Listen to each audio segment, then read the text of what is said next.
clauses on the amendments of that particular bill that were given out or were proposed by a number of members on that particular bill. But members went all the way from clause 1 to clause 7, and this morning they will be picking up on clause 8 of the bill.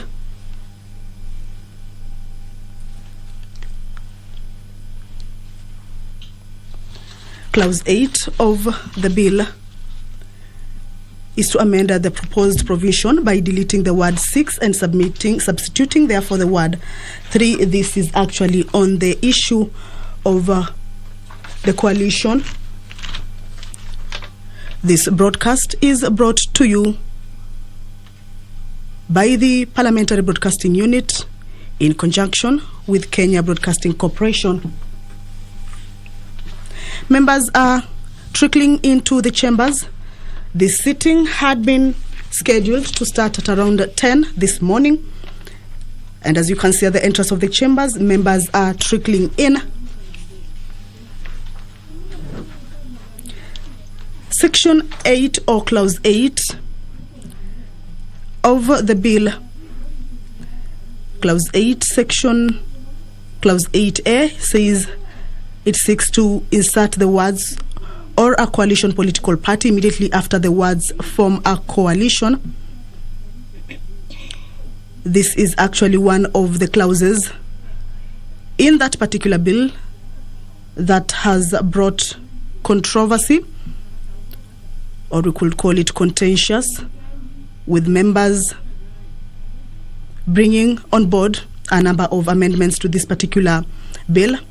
So instead of coalitions to be formed 6 months to the elections on the agreements of the coalition, on the parties, political parties, coalitions, members are proposing that it be reduced to about 3 months for the members to be able, for the coalition party agreements to be able to bring on board what they would like to have in that particular coalition, instead of the 6 months, which most of them say it's quite a long time. And this means that they will be ending their coalition agreements by February, if that is to pass the 6 months period.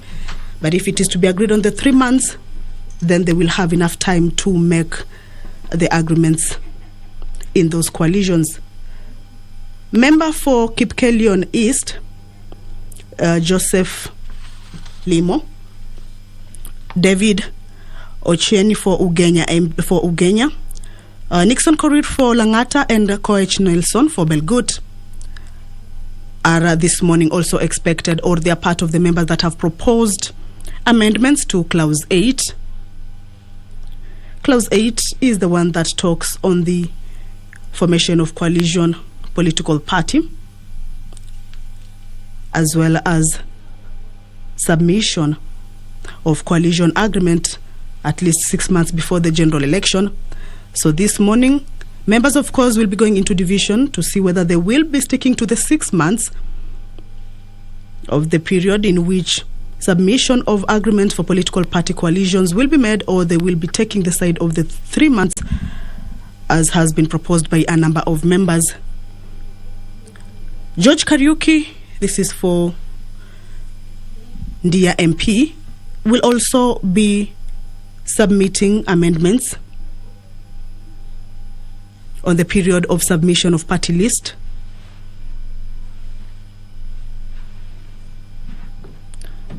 This one seeks to amend from 60 days to about 120 days, but this is again subject to discussion on the floor of the House this morning. We also have Ndindi Nyoro, this is MP for Kiharu. He will be seeking amendments on Clause 11, Clause 12, Clause 13 and 14.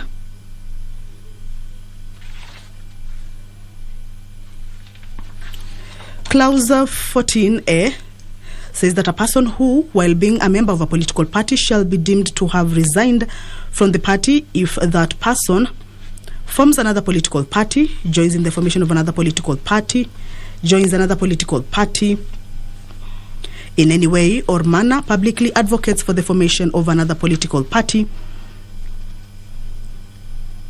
or promotes the ideology, interests, or policies of another political party. Clause 14, Part 2 says a political party shall, before deeming a member to have resigned under subsection 1, that is 14A, will notify the member that he or she has been deemed to have resigned from the political party and that the political party intends to remove his or her name from the list of its members.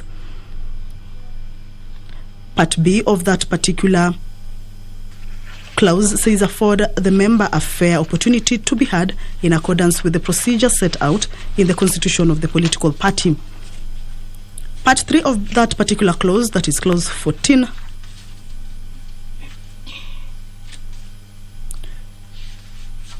a political party which deems a member to have resigned from the political party shall notify the registrar in writing of the member's resignation and request for the registrar to remove the person's name from the register of members of the political party. And upon the notification under subsection 3, then the registrar may, where the registrar is satisfied that the political party has complied with the procedure, remove the member's name from the register of members of the political party within 7 days of the notification and the notification of member in writing that he or she has ceased to be a member of that political party. Ndindi Nyoro will also be moving amendments on clause 12 of the bill.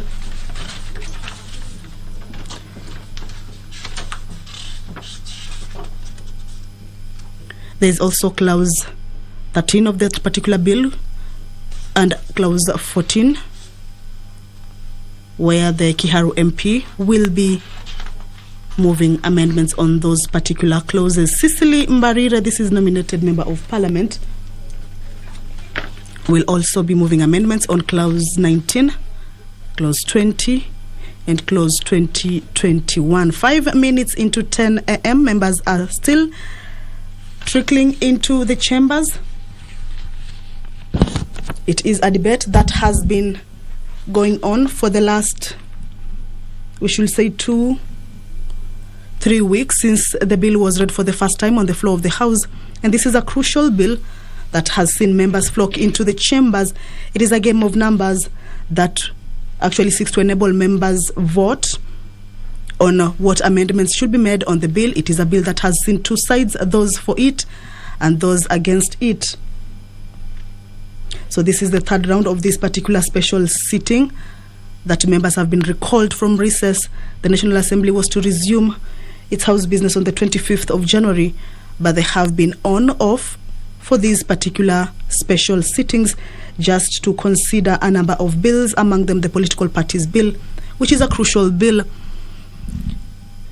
But members, those who are not satisfied with this particular bill, have been proposing amendments, and the bill, as we speak, is on the committee stage, where members are debating on the amendments, whether to adopt or reject the amendments in totality and leave what is in that particular bill.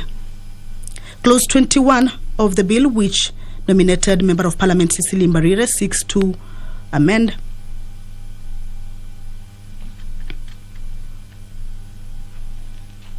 says that this is a proposal by the Office of the Registrar of Political Parties, and the amendments are for purposes of clarity, certainty, and to correct a typographical error. Clause 21 of the bill, or rather the amendments, say that Clause 21 of the bill be amended in the proposed new Section 34B by deleting the words "there is established" appearing in Clause 1 and substituting, therefore, the words "the registrar shall establish" by inserting the words "data" and immediately after the word "parties" appearing in subclauses 2.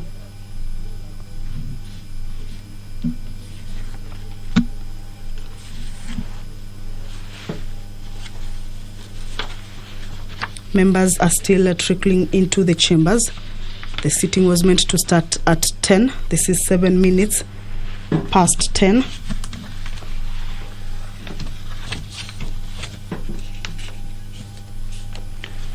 The previous two sittings have seen the House divided.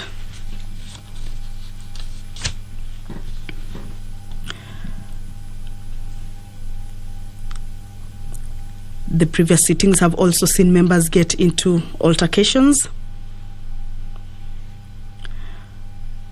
on a number of disagreements. But the numbers in the National Assembly for the past 2 weeks, or we could say the last 2 special sittings, have seen good numbers on the floor of the House. The chairperson of the Departmental Committee on Justice and Legal Affairs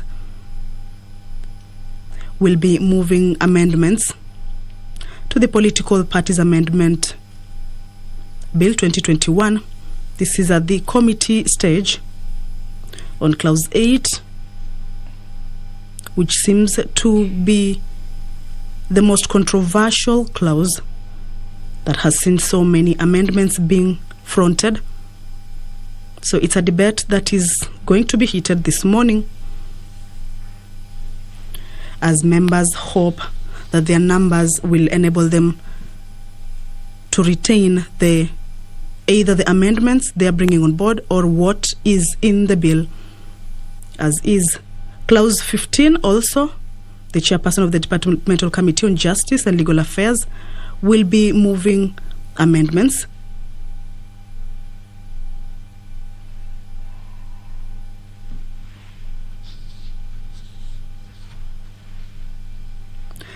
Clause 18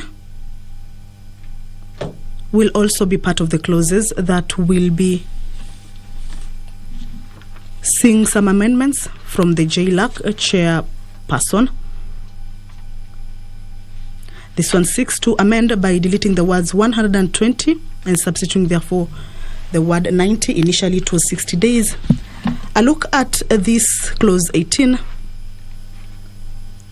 This is a proposal by the Office of the Registrar of Political Parties, the amendment process to align the date of submission by a party of its register of members and statements of assets and liabilities to the registrar with other electoral timelines, including the proposal by the Independent Electoral and Boundaries Commission, where the IEBC has proposed to reduce the period of submission of party membership lists from 120 days, which is what is in the Elections Act 2011, to 90 days.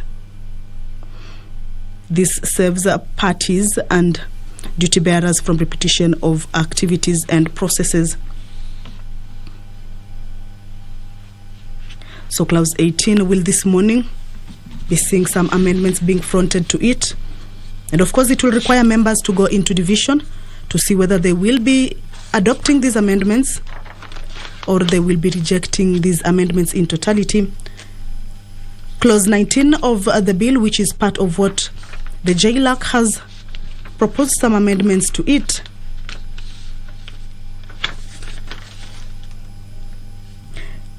seeking that the accounts of every political party that is allocated funds from the fund shall be audited annually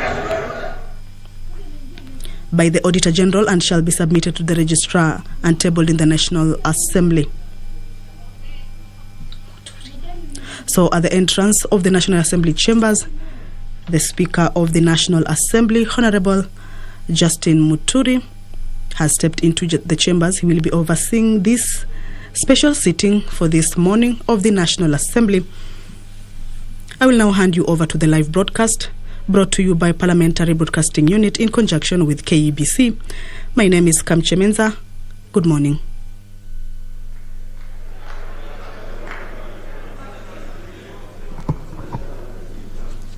Members, let us pray. Almighty God, who in wisdom and goodness have appointed the office of leaders and parliaments for the welfare of society and the just government of the people, we beseech you to behold with your abundant favor us, your servants, whom you've been pleased to call to the performance of important trust in this republic.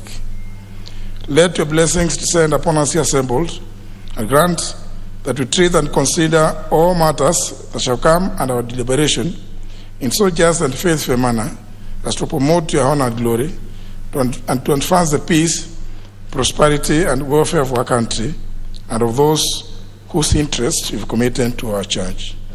Amen.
Very well.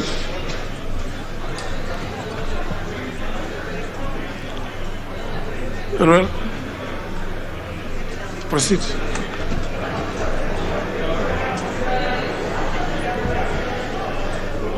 Order number 1, administration of oath. Order number 2, communication from the chair.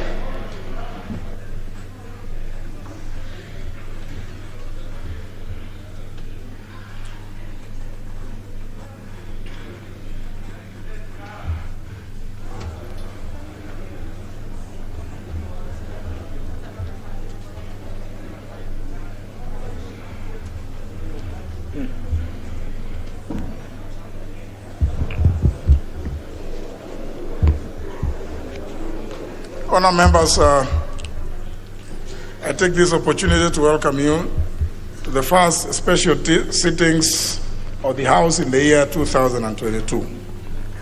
The special sittings have been convened pursuant to the provisions of Standing Order 29 relating to the procedure for convening of special sittings of the House during recess. Let me also take this opportunity to wish every one of you, your families, and the constituents good health, peace, and the prosperity in this year 2022. Honored members, I wish to report to the House that on the 29th of December 2021, I received a request from the leader of the majority party requesting that the special sittings of the National Assembly be convened on the 5th, 6th, and 7th of January 2022 to consider certain urgent business. Other than the preliminary items of business of the House, the urgent business specified in the request by the leader of the majority party included consideration in committee of the whole House and third reading of the Political Parties Amendment Bill, National Assembly Bill number 56 of 2021, starting from clause 8, and second reading, committee of the whole House, and third reading of the Public Procurement and Asset Disposal Amendment Bill, National Assembly Bill number 32 of 2021. Honored members, having taken cognizance of the urgency of the business so specified, I acceded to the request to convene special sittings of the House today, Wednesday 5th, tomorrow, Thursday 6th, and Friday 7th January 2022, commencing at 10 a.m. in the case of the morning sittings and 2:30 p.m. for the afternoon sittings. Consequently, and in keeping with the requirements of Standing Order 29, I did gazette the said special sittings of the House via the Gazette Notice number 14275, dated 31st December 2021. In this regard, special sittings of the House today, Wednesday 5th, tomorrow, Thursday 6th, and Friday 7th of January 2022 are properly convened. Honourable members, let me resume my seat to allow the members at the door to make their way in. Please do it quickly.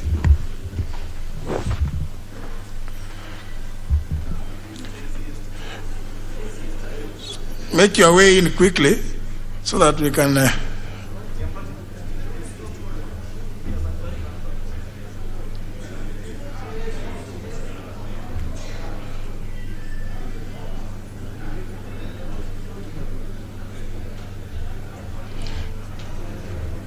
Looks like there some members are more keen on logging in than. Honour members, just make you can go and log in later. I'm aware that some of you log in and disappear. So just make your way in if you intend to show yourself in as having been in the house. I'll ignore the member who appears to be very busy on his phone from the villagers. I think.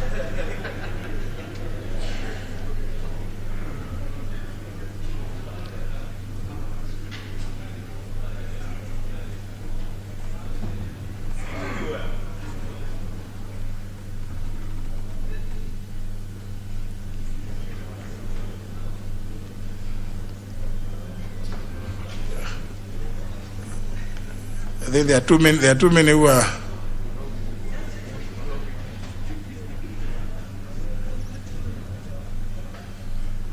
Those of you who are making your way in, you run the. If you don't come in, you run the risk of having to stand there until I finish this communication.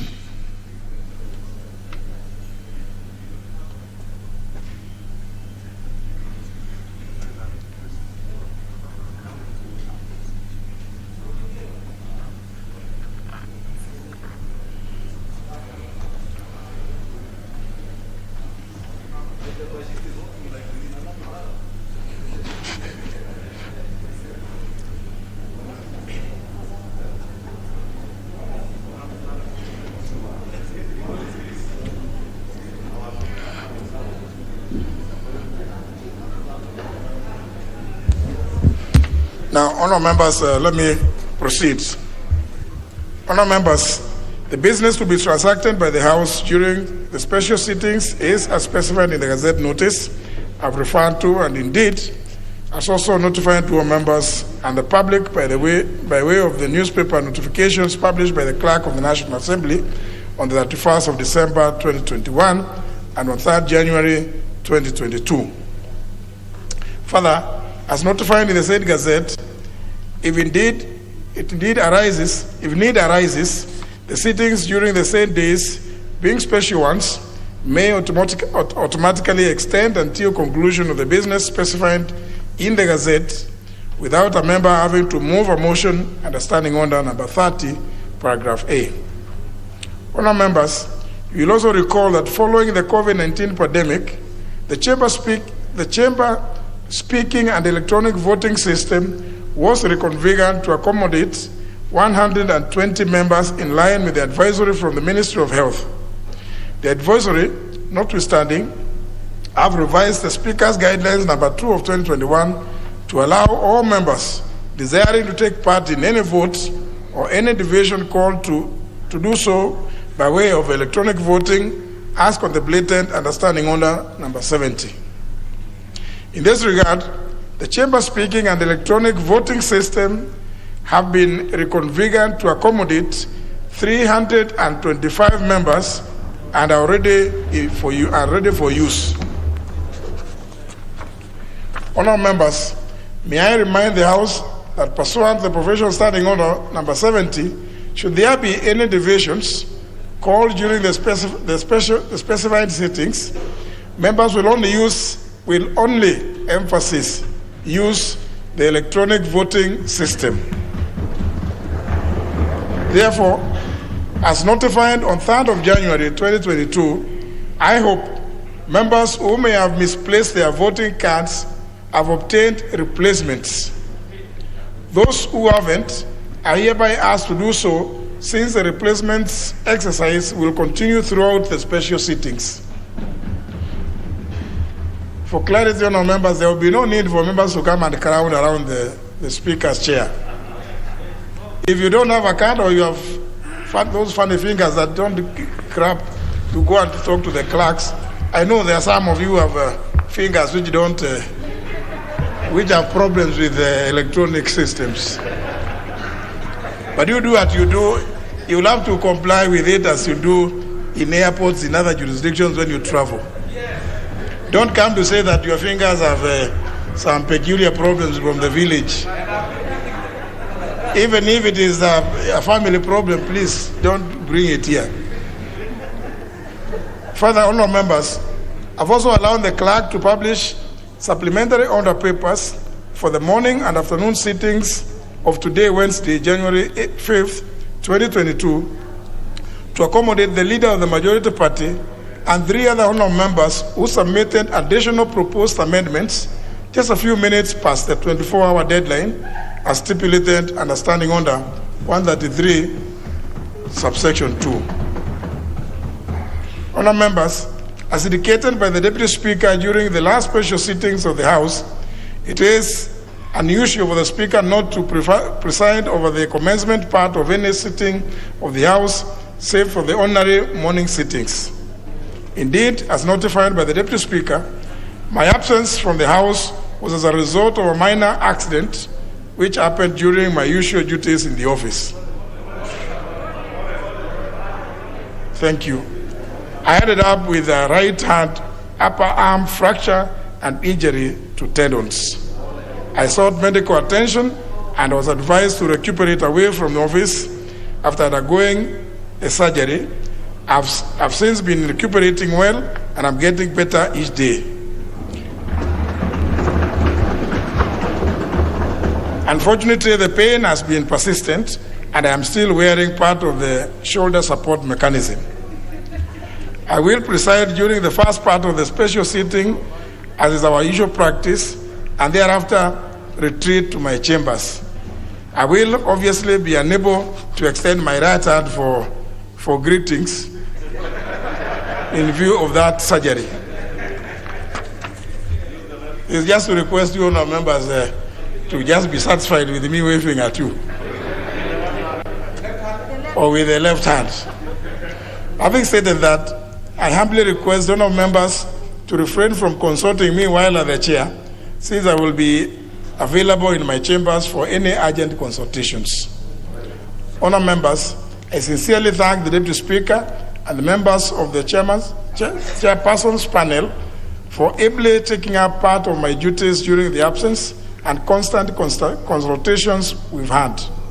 I also thank each and every one of you, and indeed all Kenyans, for your prayers and goodwill messages, which I kept receiving. Honourable members, as we transact the important business before the House during the special sittings, I urge all of members of this august House to conduct themselves with patience and decorum. You will also agree with me that legislative business is largely about genuine debate and persuasion. At the end of it all, as indeed guided by the old parliamentary dictum, in a democracy, the minority will have their say and the majority will always have their way. It is unacceptable for either side to apply unfair means to deny the other from fulfilling their part.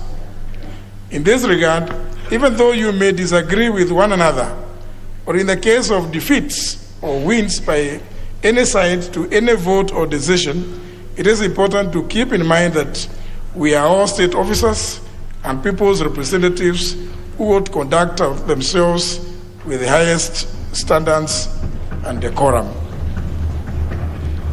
The House is accordingly guided, and I urge you, honourable members, since debate on the first business was concluded in second reading, and I want to confirm that I have participated in the consultation that resulted in the very limited contributions by movers of proposed amendments to merely explain the purpose and purport of their proposed amendments, have one or two members second or disagree, and then put the matter to vote on our members. I thank you, all of you, honourable members. Thank you.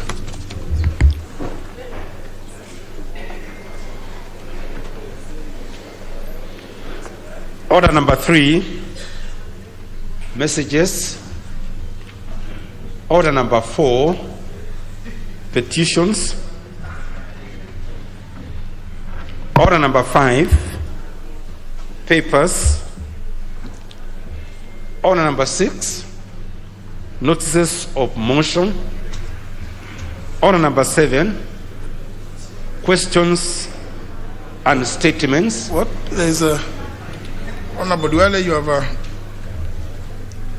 Honorable Speaker, I wish you quick recovery. Honorable Speaker, our last special sitting, and this is about a procedure I want you to rule on. We dealt with clause 7. And Chair, if you look at the Hansard, the Chair then said, because we had a number of amendments, me included, I was amending section 7C and E. So the Chair then said, we start with the amendment by the Honorable Alice Wahome, which was seeking a deletion. And that if the House agrees with the amendment by the Honorable Alice Wahome of Kandara, then automatically and procedurally all our amendments will fall, because she was deleting the whole clause. But the situation now is that the House disagreed with Honorable Alice Wahome in as far as her amendment, which was deleting clause 7. By the House disagreeing with the Honorable Alice Wahome, it automatically means that now clause 7 is in the bill. Mr. Speaker, I expected, because I participated in the Committee of the Whole House for the last 14 years, I expected in that scenario, then those of us who had amendments to certain sections of clause 7 had an opportunity to execute our amendments. But to my shock, I'm seeing in the order paper, we are beginning with the clause 8. With the clause 8. So, Mr. Speaker, in that kind of a scenario, because I've said if Honorable Alice Wahome's amendment could have been carried by the House and clause 7 is deleted, then all of us who had amendments to sections within clause 7, we had no opportunity because the clause is not existing. But now we have a situation where clause 7, Alice Wahome's amendment has been rejected by the House, both in terms of her amendment and even in terms of the global question. So procedurally, Mr. Speaker, then an Honorable Omelele, I think, or Honorable Mariru said, he said that it's unanswered, that if Honorable Alice Wahome's amendment is carried, all the other amendments of other members will drop.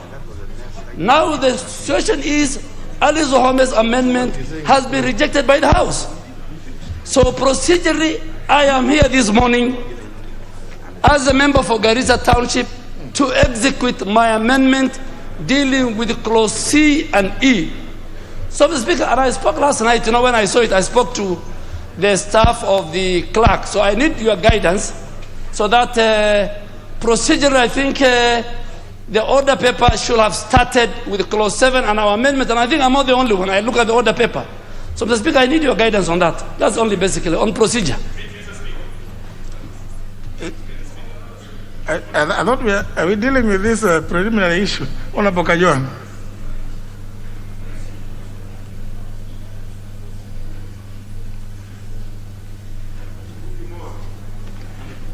You have a problem in that.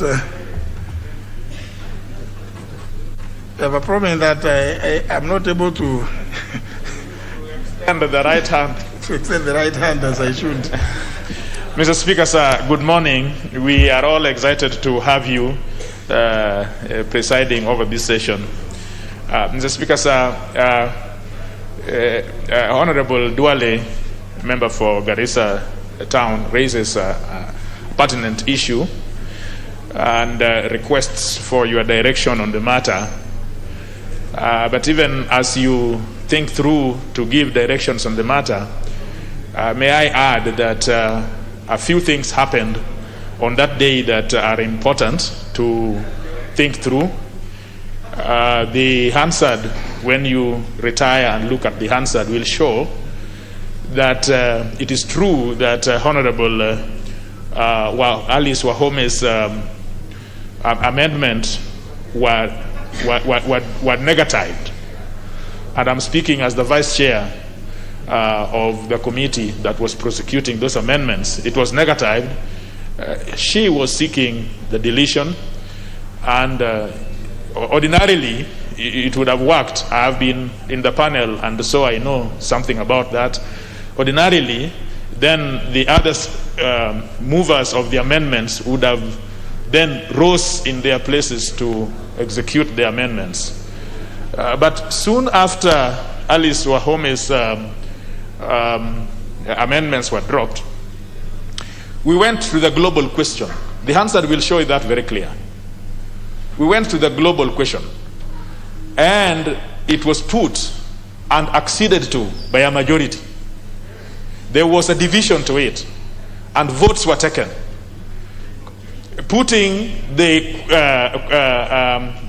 global question, meaning that the clause as amended, or as it were in the bill, became what it is. It could be an infraction. It is true that it could be an infraction of the procedure, because one would have thought that Honorable Duale and other people who had amendments would have prosecuted the amendments. But the House proceeded in the manner in which we were constituted. As you know, it was a very interesting House that day. So whatever happened, the issue was that a global question was put. That question was acceded to, and there was a division to it, and the division was overwhelmingly by a vote carried. So I understand and I feel Honorable Duale where he finds himself, but the question that you'd want to peep through is now how to clamp back and open a vote that the House has taken on an issue. Because as you know, Mr. Speaker, the House on a vote decides an issue. And yes, procedurally, one or two things are bound to happen or not happen. But once a House has taken a decision on something, especially when a division has been taken on an issue, you will want to think through how you want to clamp back on that. The second thing, and the last one, is that soon after, Honorable Murugara, I'm sure the Speaker will recognize your presence. But the second thing and the last one, immediately after that happened, a section of members decided to leave the chamber in the middle of a division, which so as far as 107 is concerned, it's actually a gross disorder. But anyway, they somehow managed to overwhelm the sergeants and opened the doors, opened the bar, and opened the doors and left the chamber. And after that, a lot of procedures were taken procedurally. The House in committee was reported to the the committee was reported to the House, and votes were taken. And it was not a vote by a section of people; it was a vote by the whole House. And there were dissensions, the nays and the ayes. So the question you want to reflect upon, Mr. Speaker, this morning, other than what Honorable Duale has said, is how then would a Speaker be able to open back and clamp back on decisions which have been validly taken by the House, knowing that the decisions of the House are valid. The Constitution says that the decisions are valid notwithstanding infractions of procedure. And I think that must be in, I think, again, 108 or 107 of the Constitution of Kenya. I thank you, Mr. Speaker. Honorable Murugara.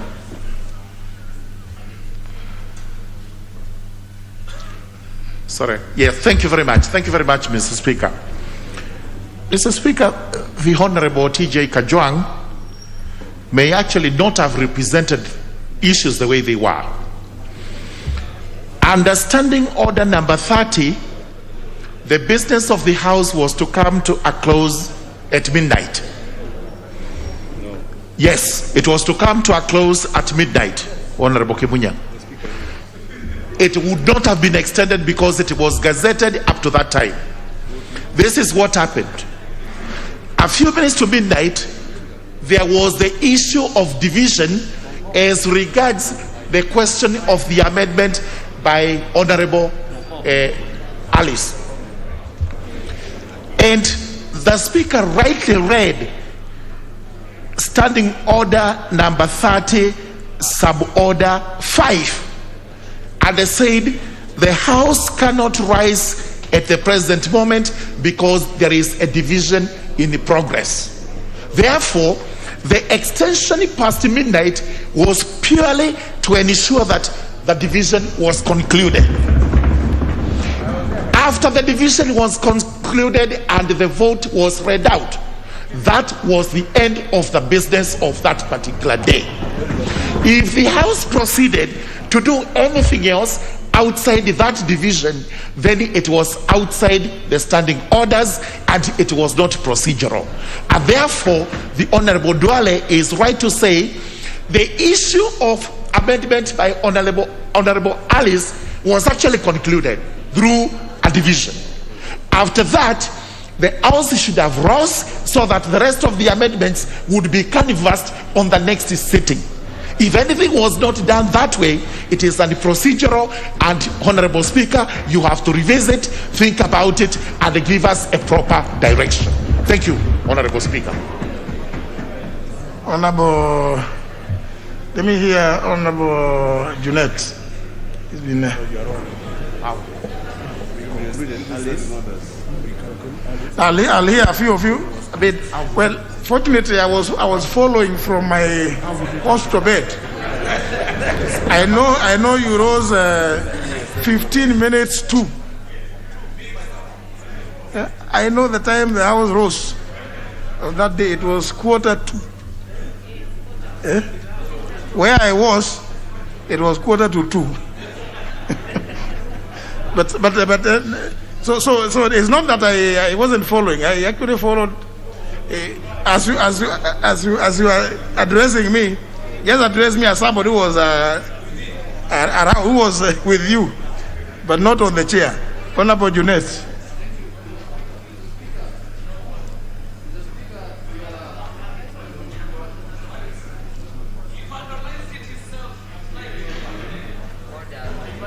Mr. Speaker, I totally agree with you that your presence was felt. Even your spirit was around. We could feel it in the chamber that you are watching. Having said, Mr. Speaker, the issue that has been raised by Honorable Duale is a valid issue. But Mr. Speaker, as put well by Honorable Kajwang, Mr. Speaker, the issue was put to a vote. The amendment of Honorable Alice, and there was a division. And as Honorable Murungara said, the Speaker ruled that if there is a division, the House will continue past the time it was supposed to rise. But Mr. Speaker, when we finished that division and the vote was counted and declared here, Mr. Speaker, there were no members to move the amendments. Honorable Duale had gone to bed by midnight. You know, he's a Muslim. He doesn't spend outside his house. I know him. He's a very loyal husband. I know him, Mr. Speaker. He left here and no one is there to move his amendment. The other members who are here, no one is there. No, you cannot move somebody's amendment. Amendment belongs to the owner. So, Mr. Speaker, the Speaker had no other option, Honorable Soipan, but to put the global question now. Mr. Speaker, you can't wake up people from their homes to come and move the amendment. So, Mr. Speaker, the global question was put, and the question was carried, Mr. Speaker, by acclamation. Fortunately, the whole of that day, that was the only question that had no division, Mr. Speaker, because there were no members who asked for division. So, Mr. Speaker, in my view, you have ruled, only Sankoko, Mr. Speaker, you have ruled many times in this House. If a member is not available to move his or her amendment, the amendment stands dropped, Mr. Speaker. You have ruled it many times. So, Mr. Speaker, in my view, I think we have serious business ahead of us. We should not, we should limit our time. But, Mr. Speaker, this is a matter that I want to put to your attention. I know you are aware, you have been watching it, you know what has gone through. Mr. Speaker, it is an issue of members not being present to move the amendment. That's all, Mr. Speaker. Thank you. Now, let me hear a lady, Honorable Wanga. Thank you, Honorable Speaker. Honorable Speaker, the issue that has been raised by Honorable Duale now, he should have raised it on the night that we were here before the global question was put. You know, Honorable Speaker, to be honest, and you are following, when we finished on Honorable Alice's amendment, we went ahead, the chair went ahead to put the global question. Honorable Duale was here, all those other people were here, nobody rose in their place to say that the global question has been put, yet my own amendment has not been addressed. So, Honorable Speaker, for Honorable Duale to rise now, he is many, many hours late because the global question was put and executed. And in any case, as Honorable TJ said, the members that are rising in their place lost the right because they were grossly disorderly by opening the bar and leaving in the middle of a division. Honorable Speaker, that was grossly disorderly. And in fact, to come back and raise that issue when they actually left the House in the middle of a division against the standing orders is really out of place. So Honorable Duale and the other members who had amendments should have raised this issue before the global question was put. But now, after Honorable Alice's amendment was prosecuted and defeated, the chair went ahead to put the global question that clause 7 be part of the bill. They remained here, they voted here, they voted against it, and then they left in the middle of the division, and then they come back and say, we had amendments to clause 7. It is completely out of order, Honorable Speaker. And in any case, they should be found out of order for breaking the bar and leaving the House in the middle of a division. It is unacceptable, Honorable Speaker. I thank you. Now, Honourable members, I told you, in fact, the point I wanted to address is the one that Honourable Wanga has addressed. After concluding the first division on the amendment proposed by the Honourable Alice Wahome, having been defeated, what then remained was for any other member, since now the clause was there, and the next thing that the chair would do would be to now put the global question for it to be part of the bill. So any member who desired further amendments to it was then at liberty at that point, not any other point, at the point to rise in their places and claim that now that the clause is still there, I would only have lost my right to move the amendment if it had been carried. Now that it had remained, then any other member who had amendments was at liberty to rise at that time. At that time, to rise in their place.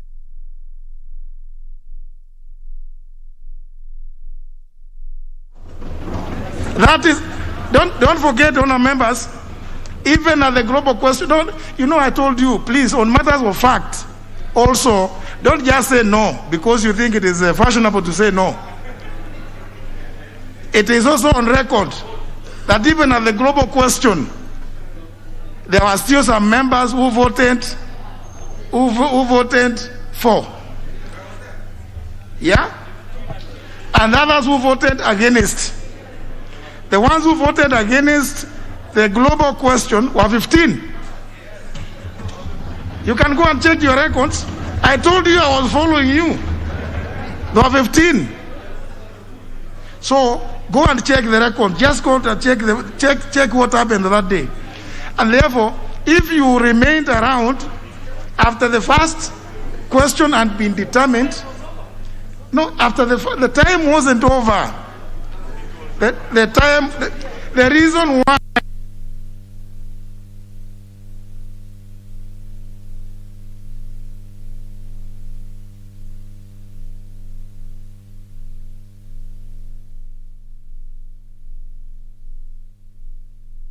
happened that the chairperson actually drew your attention to the provisions of Standing Order 30, clause 5. That in the middle of a division, And the Honorable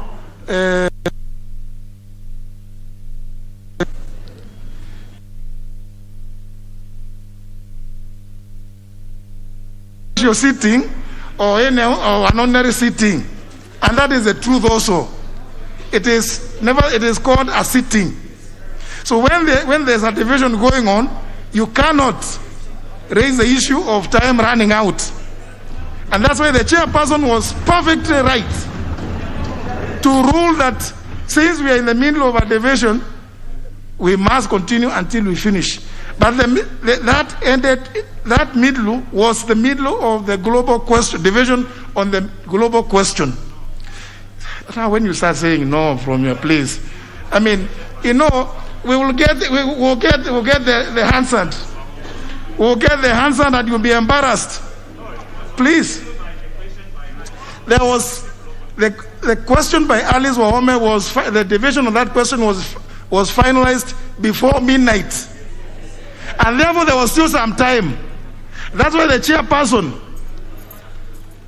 chairperson went on to put the global question, because there was still some time, about 25 or 26 minutes.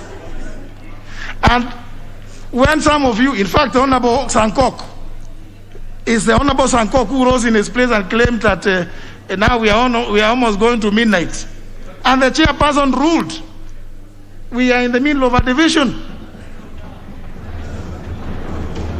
Some of you seem to forget when you go for weekends. Don't get contaminated with what happens over weekends. The Honorable Sankok, you raised the issue of that we are almost close to midnight.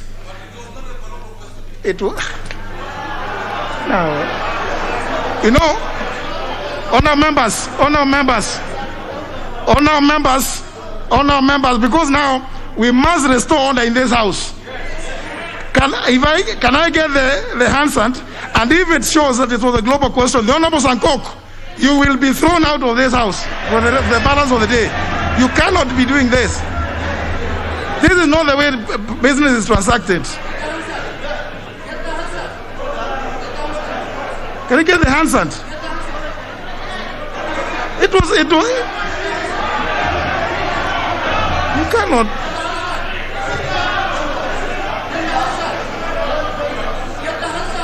No, I will not allow you to speak. I will not allow you to speak when you are trying to contradict the obvious. When you rose to raise the issue of time.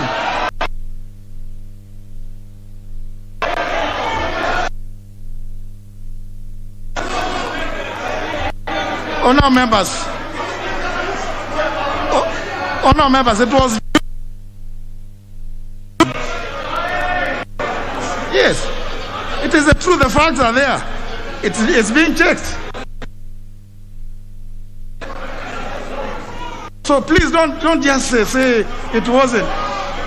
Yet you know.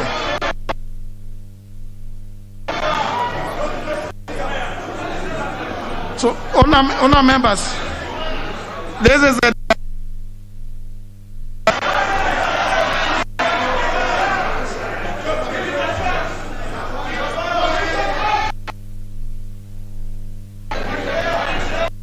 honor members.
Honourable members, Honourable Junet, order, members.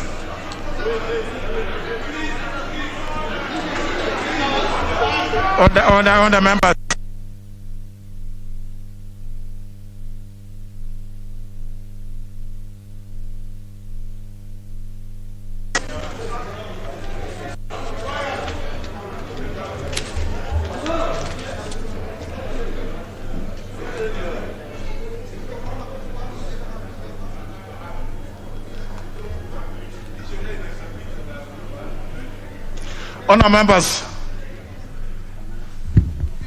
Honour members, I do not have to retreat to come to make a ruling on this. This is a very obvious matter, and I told you that I was following you. I was following the proceedings throughout. And in fact, the issue of the time was upmost on my mind at the time, and I was very happy because the chairperson ruled in the correct manner. Now, the question on the amendment proposed by the Honourable Alice Wahome proceeded to division, and this is the result of the division. After question was put, House divided. Question was negatived by 145 votes to 126 votes. That is on the amendment proposed by the Honourable Alice Wahome. And therefore, procedurally, since as the Honourable Dwele rightly said, if that amendment had been other members, including the Honourable Dwele, would have fallen by the wayside because there would have been no clause 7 to amend. Now, since it was negatived, it was then incumbent upon the Honourable Dwele and all others who had amendments to clause 7 to rise in their places and claim to move their proposed amendments. The record shows that none of them did that, and the global question was put.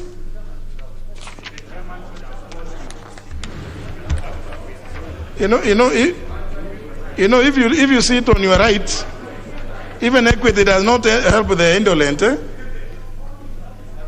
because they proceeded to even ring the division bell for the global question.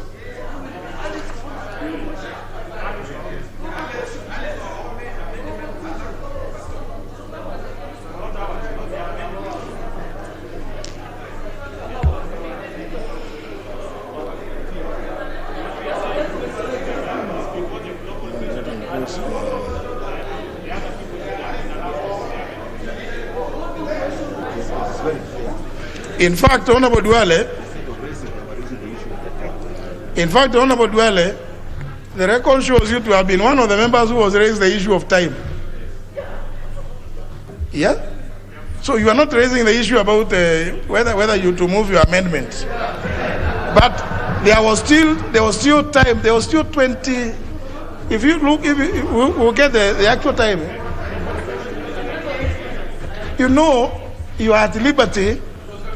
You are at liberty, honourable members, to rise in your place and say, before you put the global question, I also have my amendment. It appears that most of you got excited and got carried away with what was happening. You forgot that you had amendments. The record of the House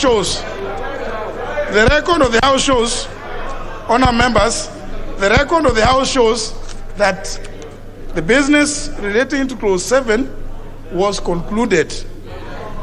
This is I'm just reading what is the Hansard and reported. In fact, where's the figures? At the very end. Even the figures. The figures are somewhere there.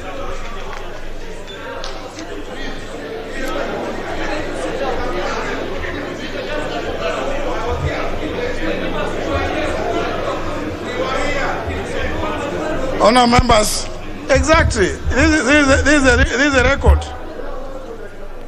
The nays 15, the ayes 142. The net result, clause 7 is part of the bill. The ayes had it. So clause 7 is part of the bill. Honourable members, it will not be open to the speaker.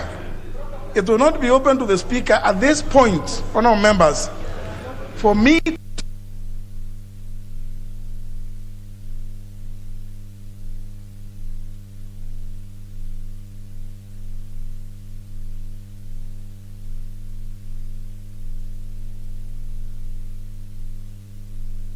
All I would want to ask you is, please, whatever happens, just if you have an amendment, just Honorable Sankok,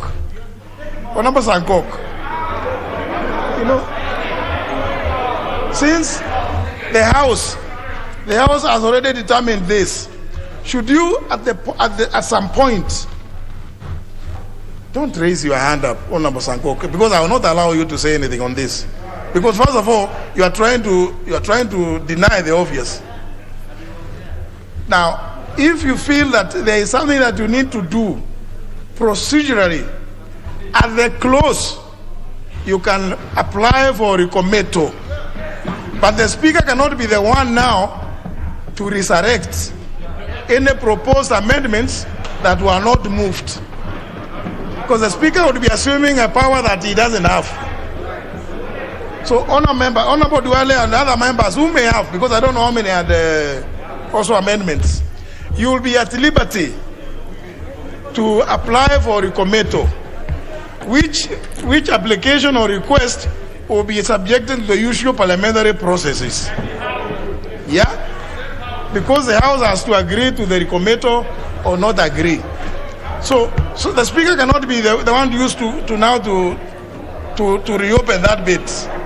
So you still have a right. You still have a right, Honorable Duale and the others who had amendments to clause 7 to apply for recommittal. Because in any event, the decision to recommit will be by the same House, which will either carry the amendment or not carry it. And I think it's a better way, it's a safer way, it's a neater way, as opposed to getting the Speaker now coming into the way to come and invalidate a vote that has already been taken.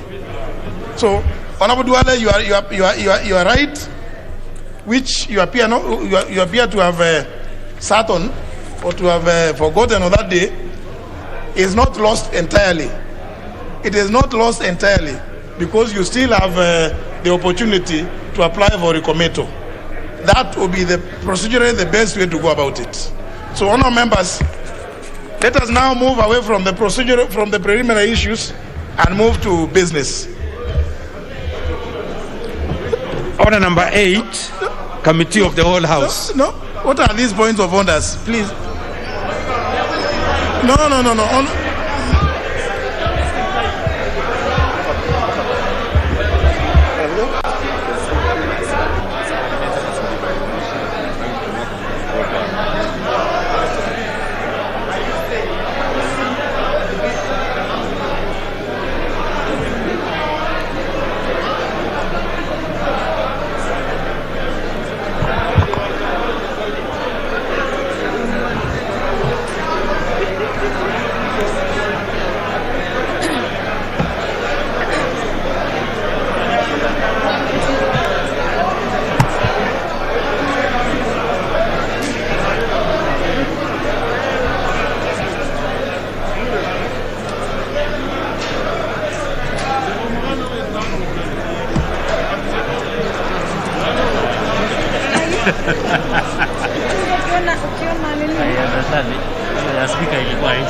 Or the ones who are taking this, please resume your seats.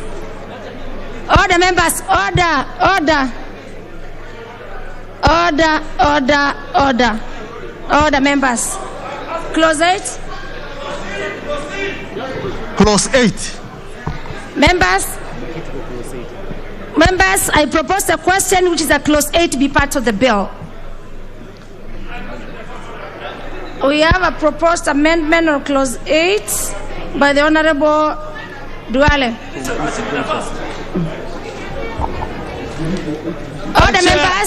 Order members, so that we do not say we did not know the import of the proposed amendment.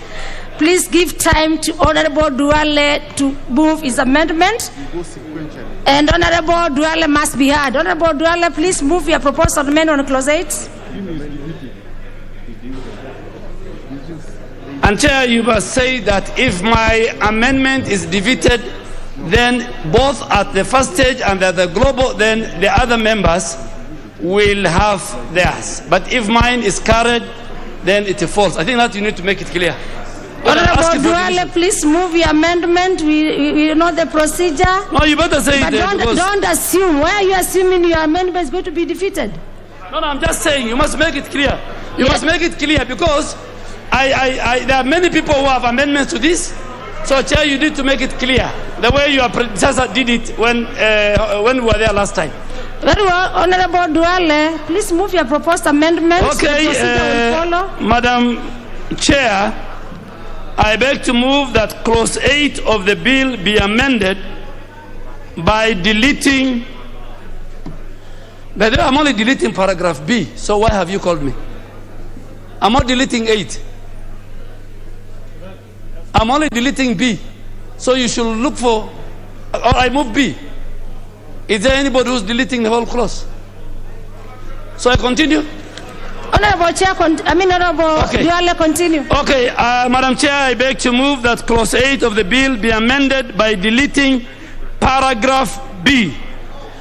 Madam Chair, clause 8, paragraph B of this bill provides that in the case of a coalition political party, the coalition political parties shall submit the coalition agreement at least 6 months before a general election.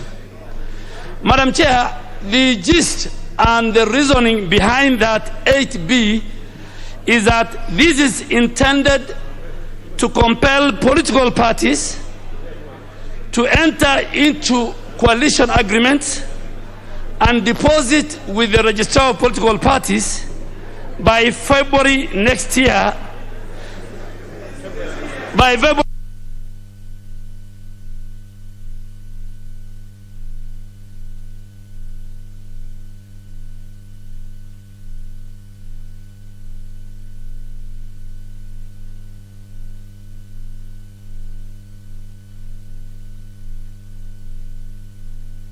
My honest opinion and submission that this House and its committees should not, and I say should not, be used as a decoy in achieving selfish political interest and use this House and its committees and legislation to sanitize the character of certain leaders and parties who are known for political deceit every time when they enter into political coalition with other parties and other leaders, that they are known for conmanship. And now for them to be accepted and for them to win the next general election, they want to tell the country that we are not the people you knew before. We don't want to practice politics of deceit. And we know that it is in their DNA. Madam Chair, legislation should not be used to sanitize the character and the personality of certain leaders who, when they formed CORD and NASA, they have used parties and leaders for conmanship, for deceitful. What will change? Their DNA will not change. Madam Chair, this should not be allowed. We should not allow people. We want people to go to the people of Kenya, form honest coalitions, and they should not be allowed, and I said it, to use this floor and the committees of this House to fix. Madam Chair, the member for Ruaraka. Honorable Duale, don't listen to other members. Please prosecute your Yes, reports. I'm about to finish. The member for Ruaraka, we are not in Uhuru Park where you saw in a certain character. No. Honorable Duale. Yes. Honorable Duale, please let us be relevant. I will be hard. Please be relevant so that we can make progress. In conclusion, Madam Chair, Clause 8 is mischievous. Clause 8 is being used by dishonest leaders as a decoy to achieve political interests. Very well. And my chair, my proposal to delete is based on that. Very well. And I ask the House to agree with me. Very well. Very well. With that import, nothing is out of order. No. The honourable member, we have not proposed a question to be an asset of the House. Members, with that import of the proposed amendment from Honourable Duale, I move to propose the question, which is that Clause 8B be part of the bill. Be amended as proposed. I put the question to members, which is that Clause 8B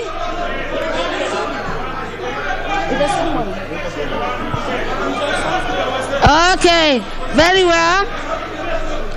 Very well. Members, just calm down. Honorable Sankok, resume your seats.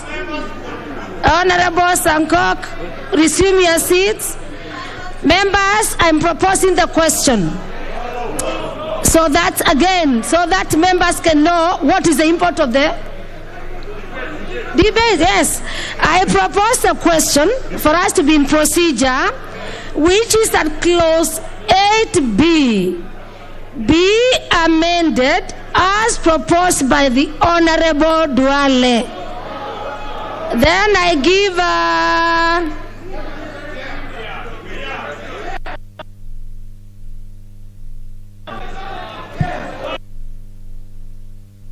let me start with the leader of majority. You have the priority to order members. Honorable Chairperson, let me start by wishing the members a happy new year. Oppose the amendment proposed by Honorable Duale, and for a very simple reason. Meeting and accepting the issue of coalition parties are here to stay, and nobody is objecting. The other coalition within the other framework, apart from being a political party, there is a timeline that they must submit their coalition agreement within 3 months if it's a pre-election coalition, and within 21 days if it's a post-electoral coalition. Now, for a political party, which is different from the general coalition, we also need to have a timeline when the political coalition party agreement must also be submitted for the general information of the public, of the voters, of the members, so that everyone knows that this is what is contained within this coalition, to avoid surprises coming out. And this is something that is consistent with what we must do with every coalition. So by deleting this provision in 8B, when we did, as proposed by Honorable Duale, it means political parties will form a political party coalition, a coalition party, but without any responsibility to lodge that agreement with the registrar. So that agreement will only be in some office somewhere, and the public will never get to know. It's a very mischievous thing, and hence we must defeat it and allow the issue of the political parties in this era of transparency, which some people don't believe in. In this era of transparency, we must ensure that every agreement that's entered by a political party is officially lodged with the registrar of political parties so that every Kenyan can know what's in that agreement. So we must oppose any deletion to that provision. All right. Let me get the member for Lungari, the Honorable Safula. Thank you, Madam Chair. Madam Chair, I rise to oppose the proposed amendment by Honorable Duale on the following grounds.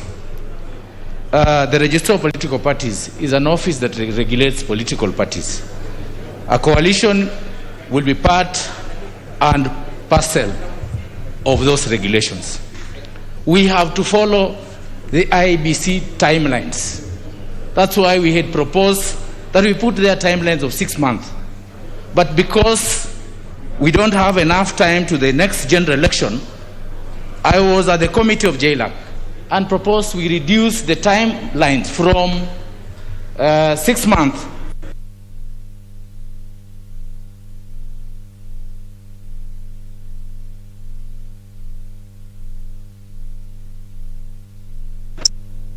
in this house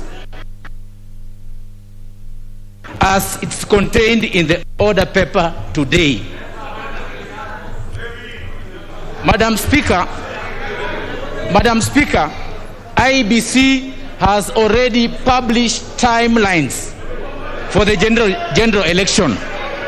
So the regulation by the political parties must follow the timelines of IBC to avoid a conflict between these political parties Act and the IBC Act, because we want a smooth and fair and free election. If the two acts conflict, then, Madam Speaker, we are opening up avenues for petitions and avenues for chaos in this country. So, Madam Speaker, I oppose the deletion of that clause.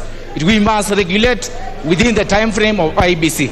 Thank you, Madam Chair. Let me have the last one, or maybe the Honorable Kositani Caleb. And as the Speaker said, this is a house of voting. You'll take your vote on the matter. So, Honorable Kositani. Madam Speaker, I was rising on a point of order because I can see me and I can see many members here are thirsty and we don't have water here, Madam Chair. Can the water be provided? I'll give you direction of the water, but for the purpose of water, we have just... we saw... Yes, members, you are free to take water from anywhere, from the presence of the house. Let me have the member for Kikuyu, Honorable Ichungwa. Honorable Chair, I rise to support the amendment by the Honorable Duale. And Honorable Chair, I'll be very quick, Honorable Chair.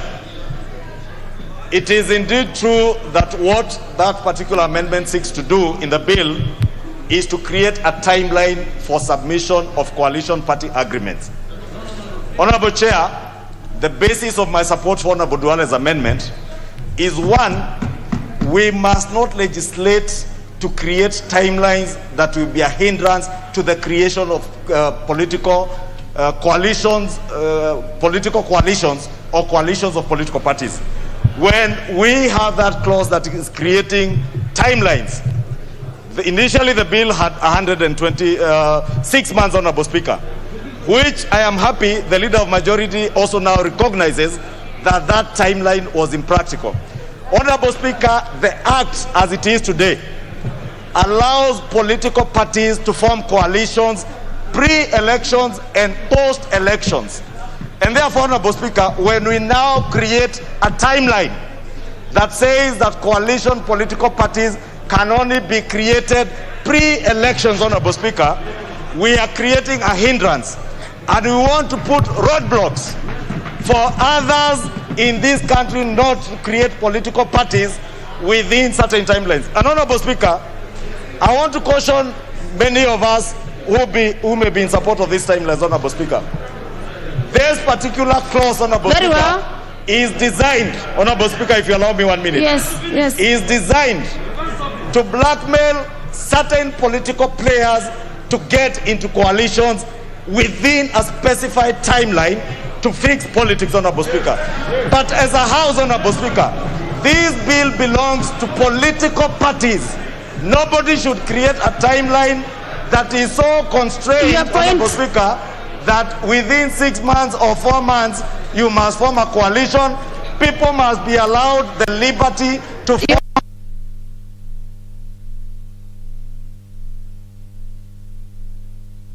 The deputy member for, and then I put the question. Member for Kadiani. I put the question. Then with the member, he's left his card. Let me have Junette, Honorable Junette. The member for Kadiani has left his card.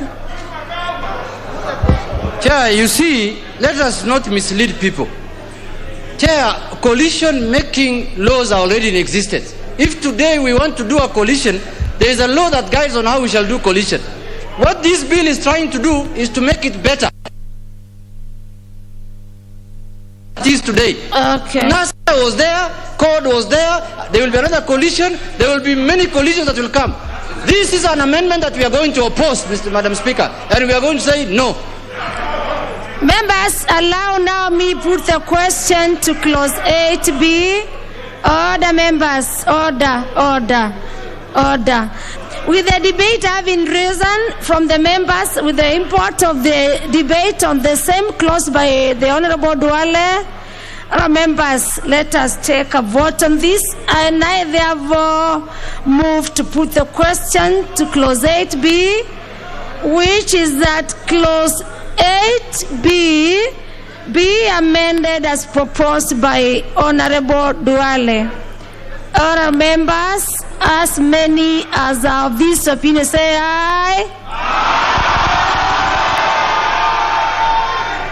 And as many as of a contrary opinion, say nay.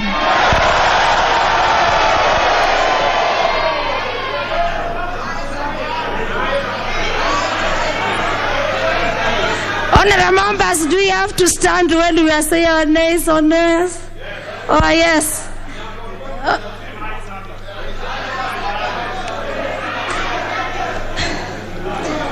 Let me clear, of course, let me clear, and for clarity, I want to put the question again. All members on clause 8B.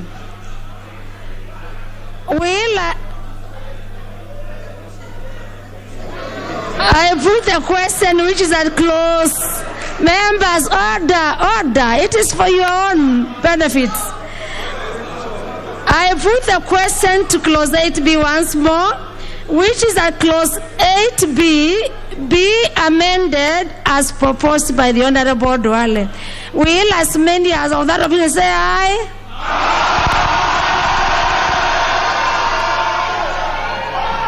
And as many as of a contrary opinion say nay.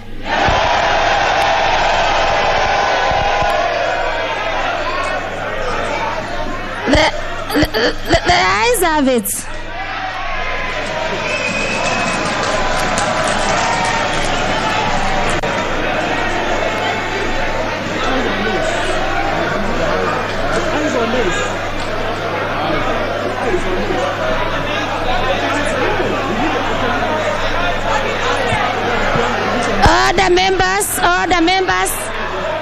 Order members.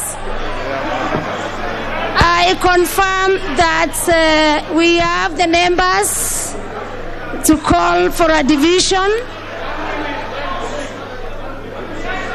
We have the numbers to call for a division. And this is to make a clarification for our numbers. So I call upon the division bell to be rung.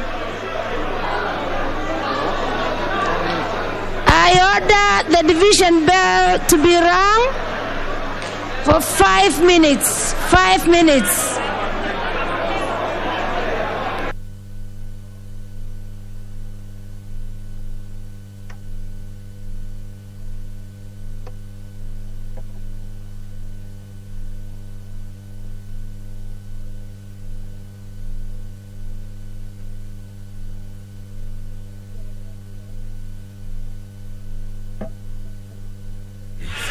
marekebisho.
Well, we apologize for the technical hitch that has been experienced, but the House has now proceeded on a committee of the whole House, and what is actually going on the floor of the House at this moment is that the House has gone into division to take sides or vote on Clause 8B, which is part of the clauses that are being amended this morning. This one is by Honorable Adan Duale, where he proposed for the deletion of Clause 8B.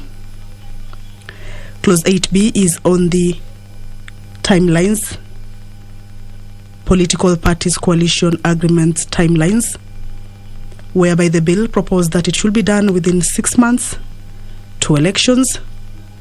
The JLAC committee proposed 4 months to elections, but again, there seems to be controversy on that particular clause, thereby forcing members to propose more amendments to it. This one is on the deletion of that particular Clause 8B. Some of those who are against the 8 months as well as the 4 months as proposed say that it can be done maybe within 60 days, that members or political parties have the leverage to be able to submit their agreements within a period of 60 days to elections. So the Committee of the Whole House is now voting on whether to adopt that particular amendment by Honorable Aden Duale or reject it. Divisions are over, and I do order that the doors be locked and the bars drawn.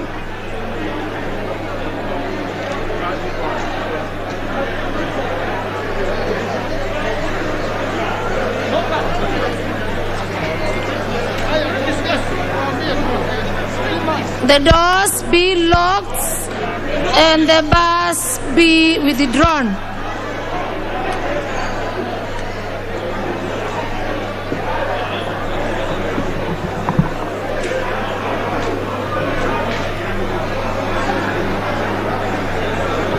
Very well. Honorable members, we are moving to the third step. Members, please resume your seats. Members, resume your seats. Order members,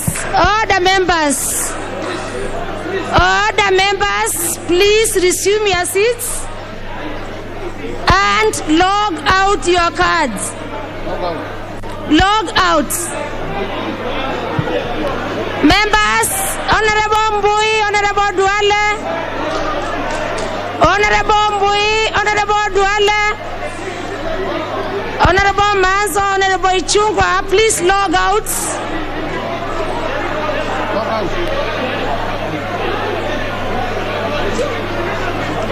Members logging out, I mean remove your cards from your units. Remove your cards from the units.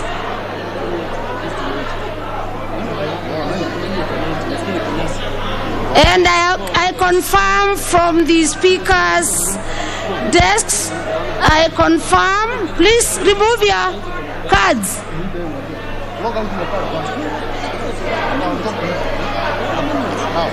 Members, order members. Log out by removing your cards from the units.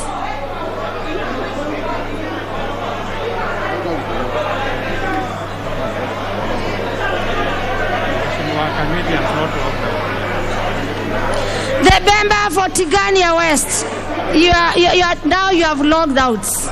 Members logging out means you remove your cards from the units.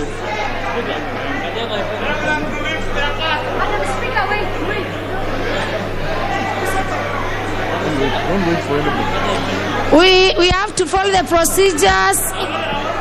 The members who have cards, please, you are given enough time. Communication from the clerk by the speaker, even this morning. We have no point of order. There is no point of order. The member for Bugoma, you have not logged out. And when we go to the voting, your vote may not be recorded. Please log out your cards.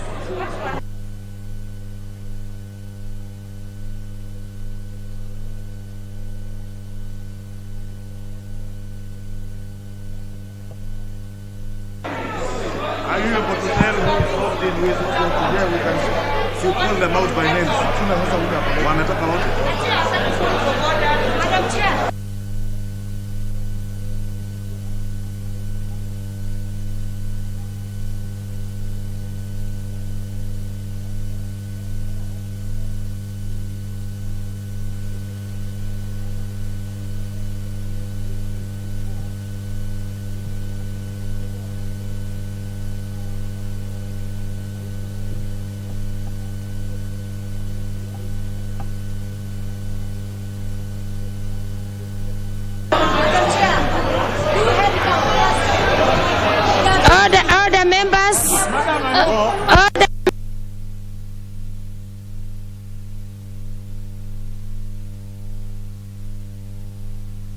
out. If you don't log out, I'll move to the next tape. Madam Chair, I hope that people are not sending their cards if they're not here.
Okay.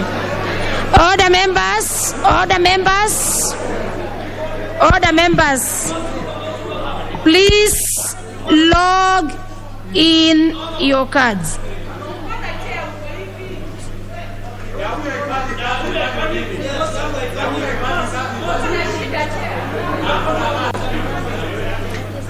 Honorable members, all of us, communications of the Clerk of the National Assembly, we were all given opportunity to configure our cards.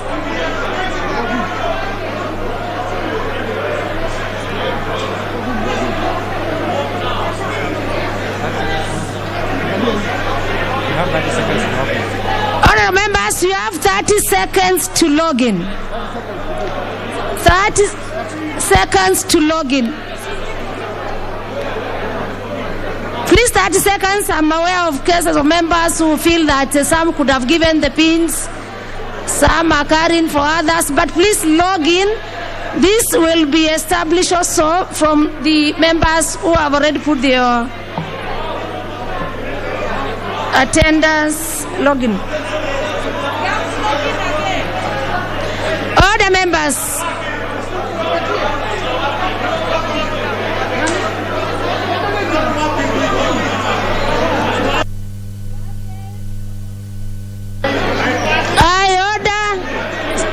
Some are claiming that we are not working. Order members.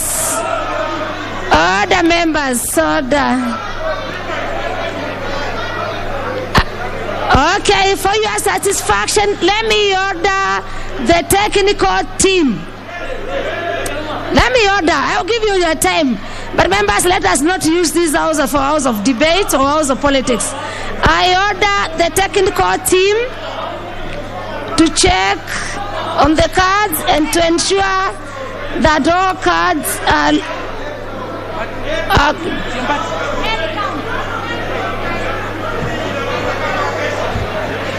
so allow me to do 1 minute because the other clauses will move a bit faster.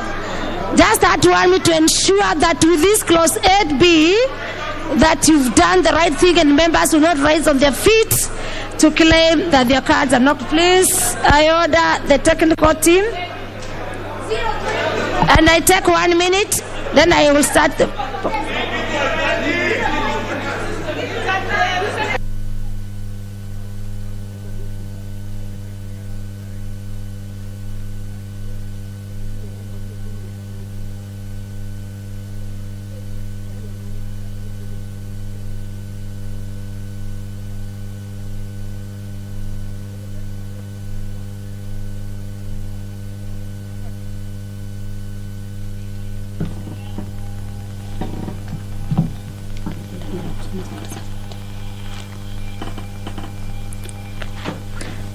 Well, voting is underway on the floor of the House.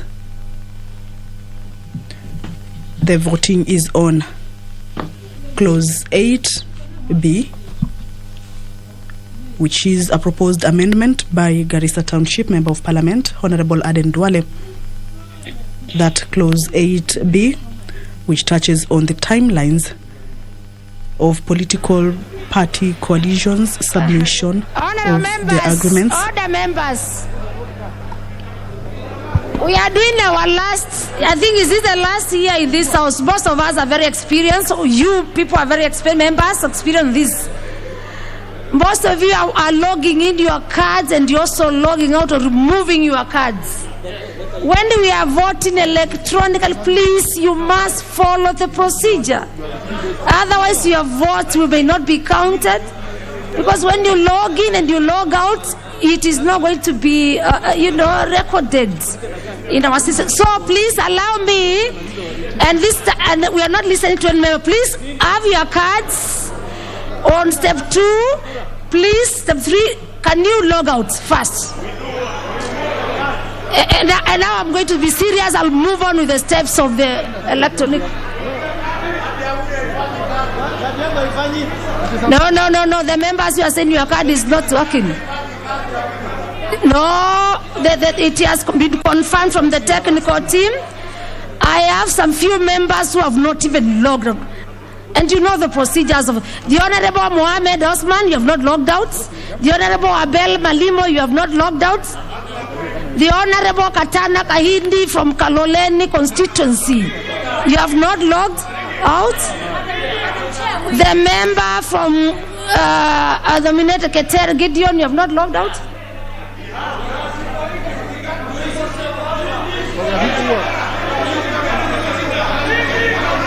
The Honorable Joshua Kutuni,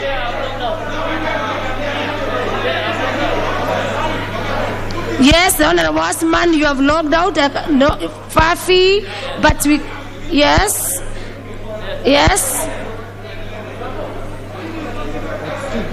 The member for Laisamis. The member for Laisamis.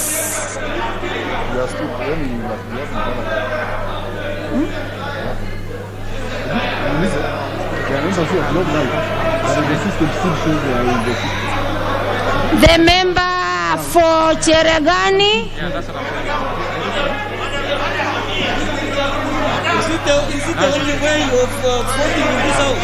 That is the only way. No, why? Now the system has, yes. I confirm, members. This is, yes, I confirm, members. I confirm.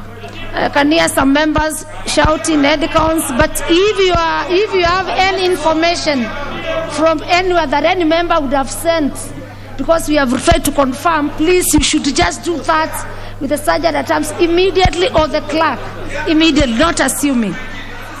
And it will be established and communicated. And the member would have worked. Okay, members, I confirm from the screen and from the member for Marsabit. The member for Marsabit.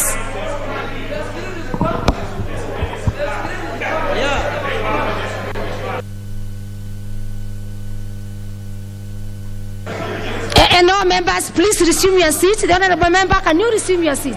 No, unless I am going to follow. Please visit. The speaker rules. Then members, now, I think we have ventilated enough and I've given you enough time. And the other clauses, I will not allow these members. I just want the members who are not familiar with the electronic voting, or the members who want to just ventilate to come. So we move on to step 3. All members, I confirm from the technical team and from the screens that you've logged out. My communication screen from up there and the technical team. All the members have logged out.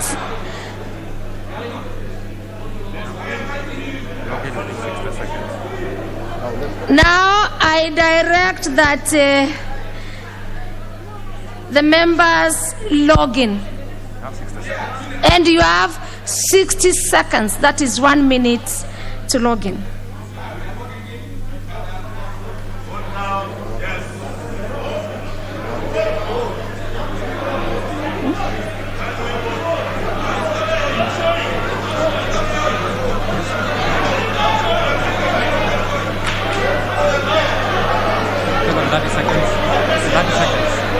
Announce that they have 30 seconds. Okay.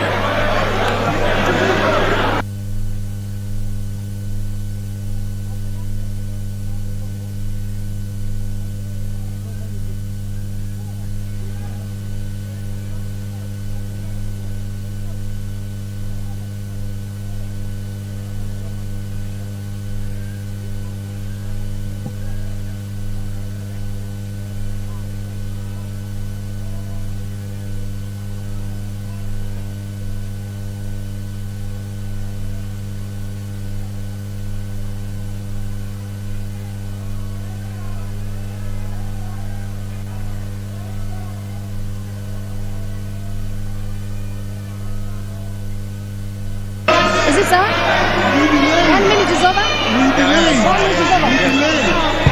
The 1 minute is over. Members, I put the question. Which is that clause 8B be amended and proposed by Honorable Duale. Please vote.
These things are not working. Now you have confirmed my situation. They are not working. That's why they are confirmed.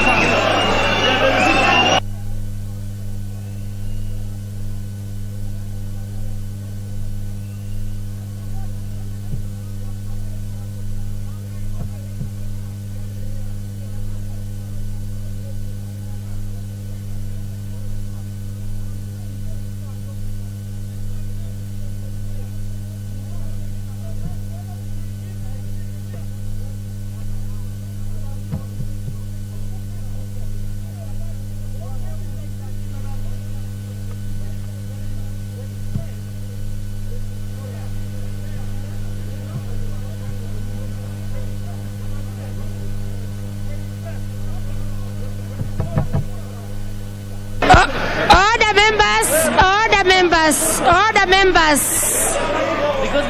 With the interest of the members, order members. Order. You don't need to come to the clerk's desk. We have clerks there. Order members. Order members. Order members. Order members. Order. Some members are claiming that the cards are working. Others are not working. Others are using the chamber as a place of politics. Others are just acting. And your constituent can also see you. Please let us have decorum in the house. Your constituents are watching you. The Kenyans are watching you. In fact, it will not hurt you more votes by some behaviors. So, for members who are claiming, of course, having been communicated through the clerk of the National Assembly for the last 1 week that the House will do electronic voting. I even have some members who are claiming that their cards have not been configured. So for us to clear doubts, the doubts you can see on the screen, and because I am not going to announce the results for now, can I repeat the process?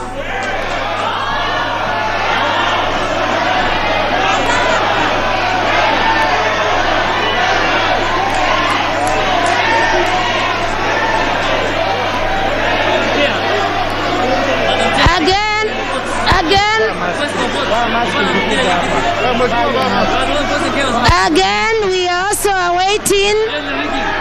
Again, before we go to that step, members, before we go to that step, we are waiting for the results from the technical. We are waiting for the results. We are awaiting for the results from up there.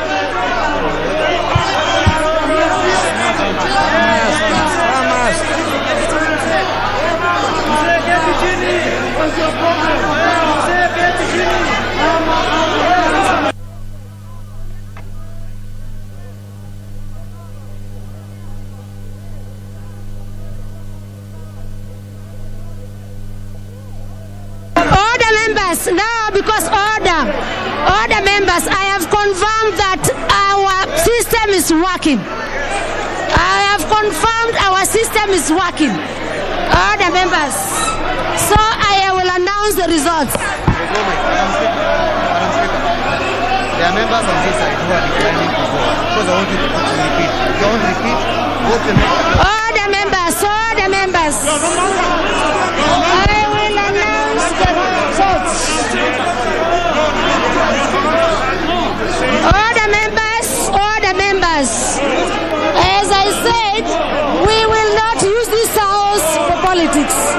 The results as displayed in the screen is the yes have 104 and the yes have 200.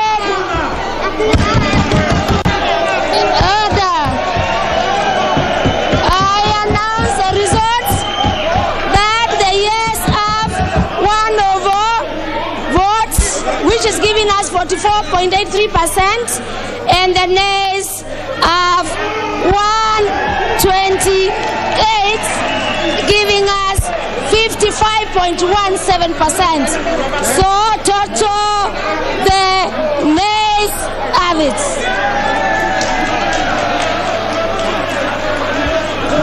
Order, members. Order, members.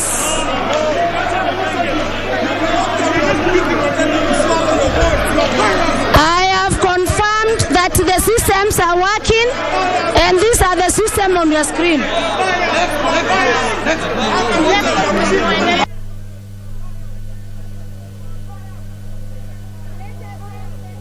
Members, let us have the next amendment on the same clause by the leader of majority. Members, we have given you time. We have also confirmed from the technical team that the cards and everything is working. Let us use this proposal. Yes. If the systems would not have been working, I would have repeated the question as I indicated. But the systems are working. Let us not use those for debates and for politics. The Honorable Leader of Majority, please move the amendment on the same clause.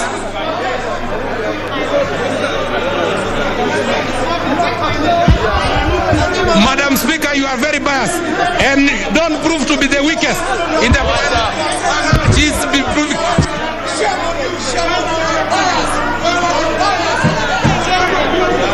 All the members, Leader of Majority, please move. Please move.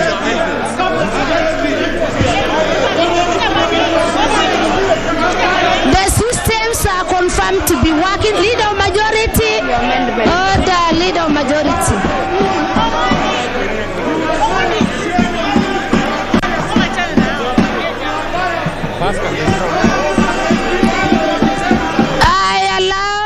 I direct the bars to be drawn. The bars can now be drawn and the doors to be open. The doors to be open and the bars to be drawn. Honorable members, I need protection. Honorable members, your systems are working. It's confirmed. If the system will not be working, we have confirmed. But you know, so some members don't use this floor, and I will not allow it. I will not allow it. You can go to the constituency. I don't know. I don't know about the system. See, I don't know. And that's why we had a communication from the speaker. It's nothing to do with me. From the National Assembly clerk. No, kazi yangu. We are just letting you that ensure your cards are working. Members, and again I need to comment this, that your cards, you can still configure your cards now. It's ongoing for the members who have not configured. And this was for those, and I read for you, those who have not done that, you should go to the sergeant at arms. And we have confirmed that our systems are working. We will not allow any other member to use this chamber, and you can confirm your results from the screens. Please get to the sergeant at arms in the event that you feel dissatisfied with your cards, because we must vote. The leader of majority, please, leader of majority, move your proposed amendment now that Honorable Duale's amendment has been negated. Honorable Chair, I beg to move that clause 8B of the bill.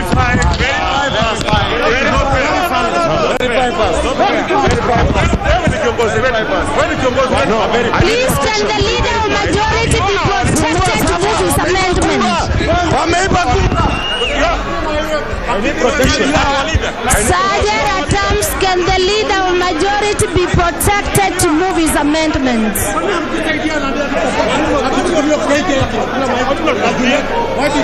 Why don't you verify the cards that are working and the ones that are not?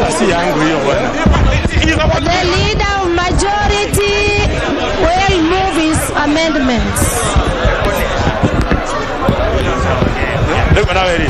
Please, take what they are doing.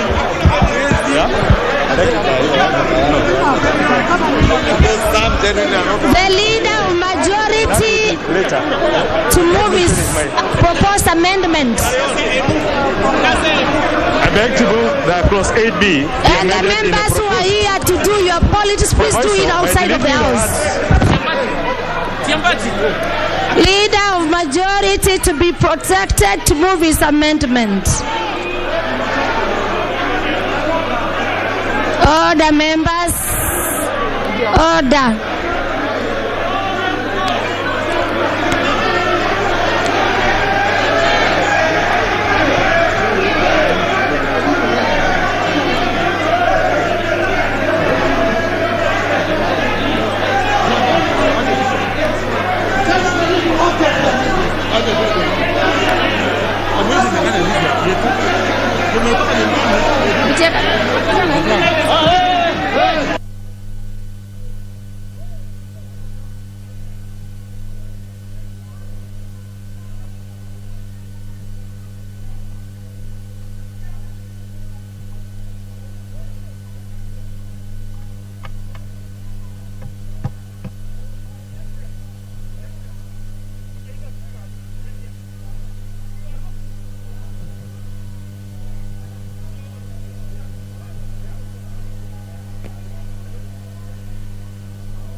Honorable Chair, I beg to move that clause 8B of the bill be amended in the proposed proviso by deleting the words 6 months and substituting thereof the words 120 days. And the import of this bill is to accord the timeline to also be synchronized with the nomination of members of Parliament. Honorable Speaker, I beg to move.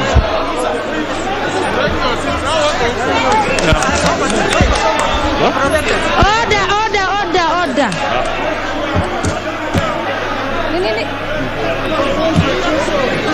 Propose.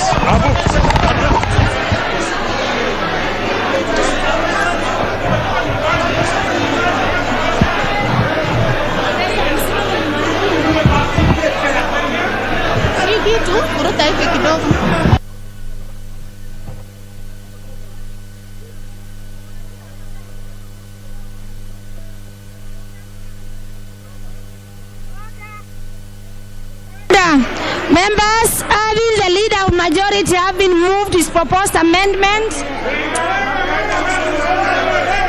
Leader of majority is on record having moved his amendment. I propose a question, which is that clause 8B be amended as proposed by the honorable leader of majority. Then I welcome the members who are speaking here. You can make your contribution. Let me have the members who are want to contribute to.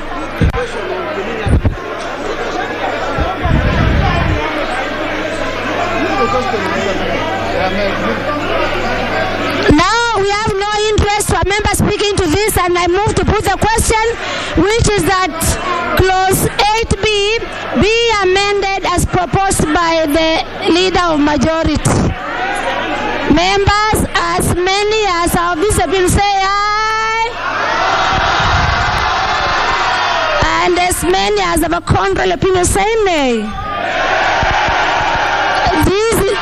This is very clear to me that the ayes have it.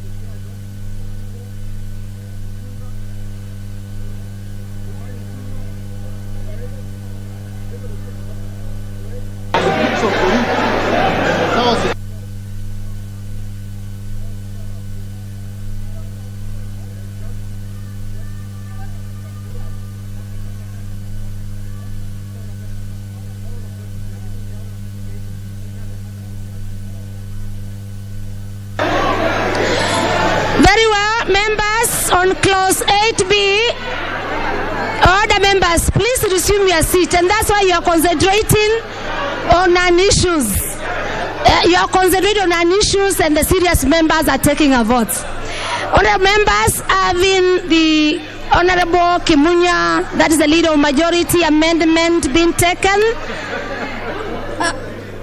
then since we have other members who had proposed to speak to or to make amendments on the same, the members from Honorable Chairperson of Justice, Legal Affairs Committee, Honorable Joseph Limbo, the Honorable John Mutunga's amendment, the Honorable Kimanu Ichungwa's amendment, the Honorable David Ochieng's amendment, the Honorable Nelson Koech amendment, the Honorable Didmas Barasa amendment, the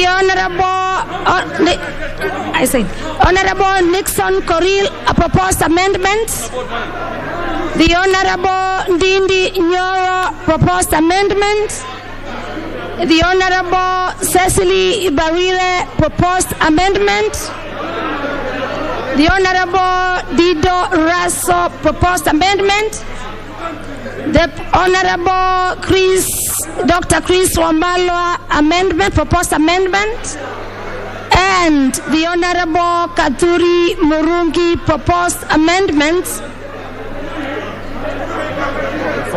falls automatically as a procedure. Further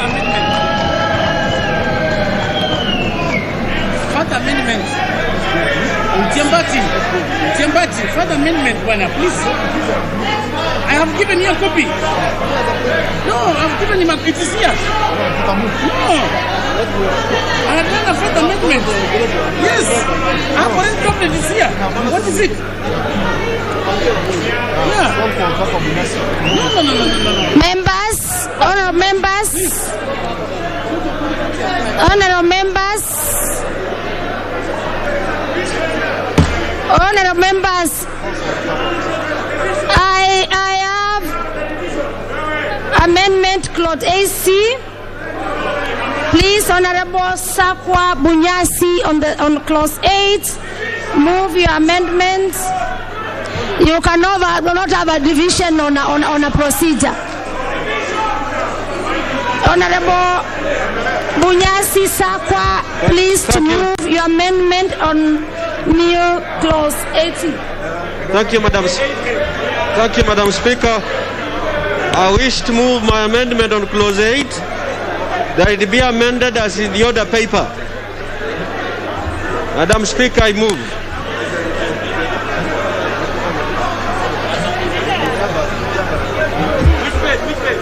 Huh? 1776. Honorable Bunyasi, members, don't confuse yourselves. Please, if you receive your seat, you will listen to the import of the amendments and you will make your informed decision. Huh? Honorable Bunyasi, move your amendment on why should I drop it? Subclot AC. I can't hear you, Majority Leader. Move your amendment. Yes. Madam Speaker, I've already moved the amendment. Just withdraw it. No. Please, can you move your proposed amendment on clause 8C, Honorable Bunyasi, to be on record?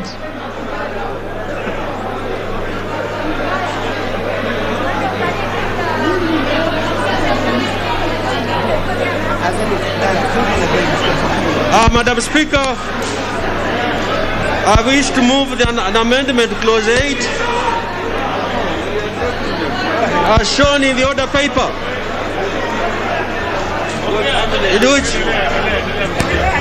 Please don't interrupt me. Don't interrupt me. Chairman, Honorable Bunyasi, carry on, you are on record. This is a house of answered. Your records will be, yes, thank you, Madam Speaker. I move the amendment. The import of the amendment is that the coalition party shall field a presidential candidate. Order members. And allow individual order members. For you be able to make a decision, you must listen. Otherwise, you'll be arguing and you'll get your results. Yes, Honorable Bunyasi. Thank you, Madam Speaker. Thank you for protecting me. What's the amendment about?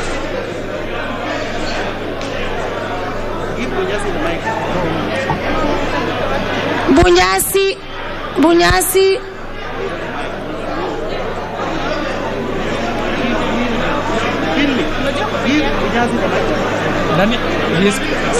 Junaid is advising on something. It will be audible to the rest of the. Junaid is advising.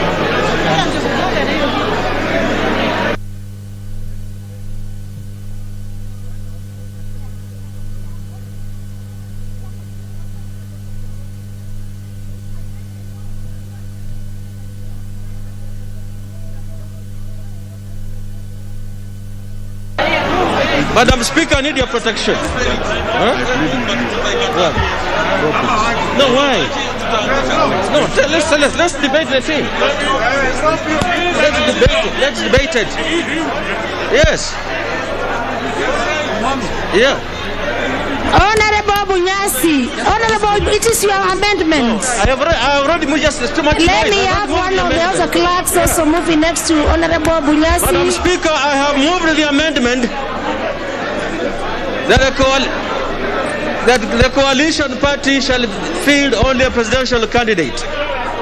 And this is to give freedom to the parties, the constituent parties, to field candidates for the rest of the positions.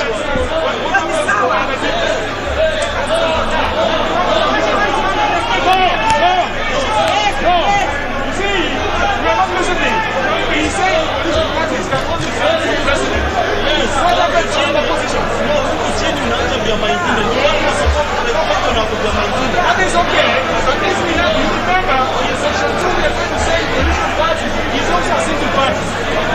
We are saying so. So if we have a whole big let's allow some open debate. We will have one nomination. We will have one nomination.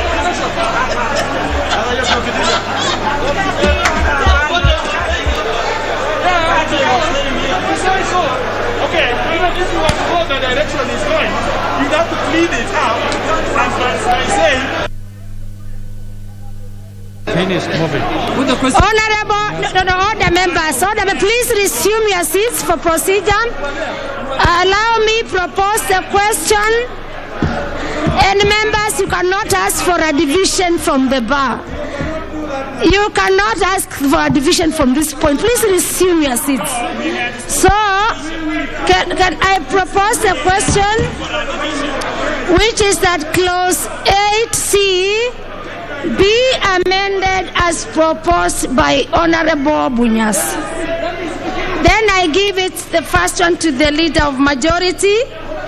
The leader of majority, because you are president. Honorable Chair, I stand Honourable members, you can now speak from your units. By Honorable Bunyasi, a man I respect. But on this particular issue, you cannot deny a party the right by law. Leader of majority, you are supporting, you are not supporting? I'm not supporting. Or you are not supporting? Because this is unconstitutional. It goes against Article 38. And you cannot deny a political party or define what a political party can do or cannot do. A political party is at liberty to nominate candidates at whatever level. And limiting it at this point will be the most unfortunate thing for this country. I beg to oppose, and I ask all our members to vehemently oppose this amendment.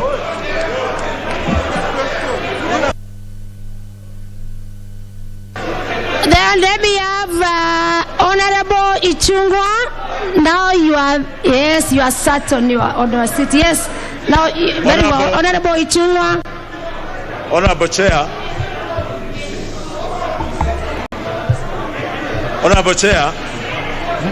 All the members, please can you listen to Honorable Ichungwa? Honorable Chair. Some of us are making decisions from information they do not even know of the import of the proposed amendment. Please can we have Honorable Ichungwa being listened to? Yes, Honorable Chair, even as I express my support for the Honorable Sakwa Bunyasi's amendment, Honorable Chair, I want to beg that Chair, since we're in a process of voting, that you ensure that every vote counts. Honorable Chair, I was seated right next to the Honorable Nixon Korir. My vote was counted and the gadgets worked. The Honorable Nixon Korir's card did not work. The ICT officer, the head of ICT, the lady who was here from ICT department, did confirm it has not worked. The gentleman who is the head has further confirmed and now gone to reconfigure card number 131 and Gathoni Mushomba's card number 330. You can confirm, Honorable Chair, that it is the ICT officer that has gone to record to work. Therefore, Honorable Speaker, I just want, Honorable Speaker, for the record, that you ascertain each and every vote in this chamber counts. And if, Honorable Speaker, if it is the numbers eventually that will count. But for those numbers to count, every card and every gadget must be configured to work. Honorable Speaker, back to the amendment by Honorable Sakwa Bunyasi. Very well, Honorable thank you. Honorable Speaker, I was saying back to the amendment by Honorable Sakwa Bunyasi, which I support. And I support that amendment, Honorable Speaker, because you are aware, as we speak, Honorable Speaker, IEBC has already received, approved, and certified nomination rules of political parties for all elective positions. Therefore, Honorable Speaker, what we'll be asking coalition political parties to do, unless, Honorable Speaker, we are contemplating that we will change the Elections Act and regulations, IBC's regulations regarding the nomination rules of political parties. It will not be practical, Honorable Speaker, now, other than for the presidential vote, Honorable Speaker, for coalition parties to be able to nominate candidates for their opposition. And on that basis, Honorable Speaker, I support the amendment by Honorable Sakwa Bunyasi. Very well, thank you. Very well. Members, before all the members have listened before even propose a question. I don't need to consult. I've listened to the honorable member, Honorable Ichung'wah. And as I said before, as a matter of, in the event, and I even had to be on record, in the event that the systems were not working, I would have repeated, and I was ready to. But we confirmed from the systems, from the technical team, that the system were in order, and we proceeded. Now it's important. It is important for me to know this. And for members not to use this house for politics, which I will not allow. The members who are used to come to them. Honorable, listen. I'm replying to Honorable Ichung'wah. It is indeed on record. It is indeed on record that, yes, every member has a right to vote. It is indeed on record. And in record that even it has been printed that the honorable member representing the people of Lang'ata, the Honorable Coril Nixon, the representative of the people of Lang'ata, has voted. So we this one, and you are on I number 125.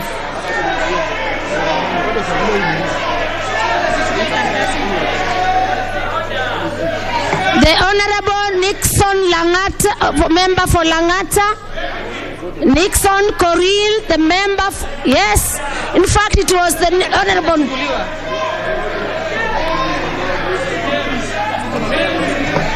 So allow now me propose a question.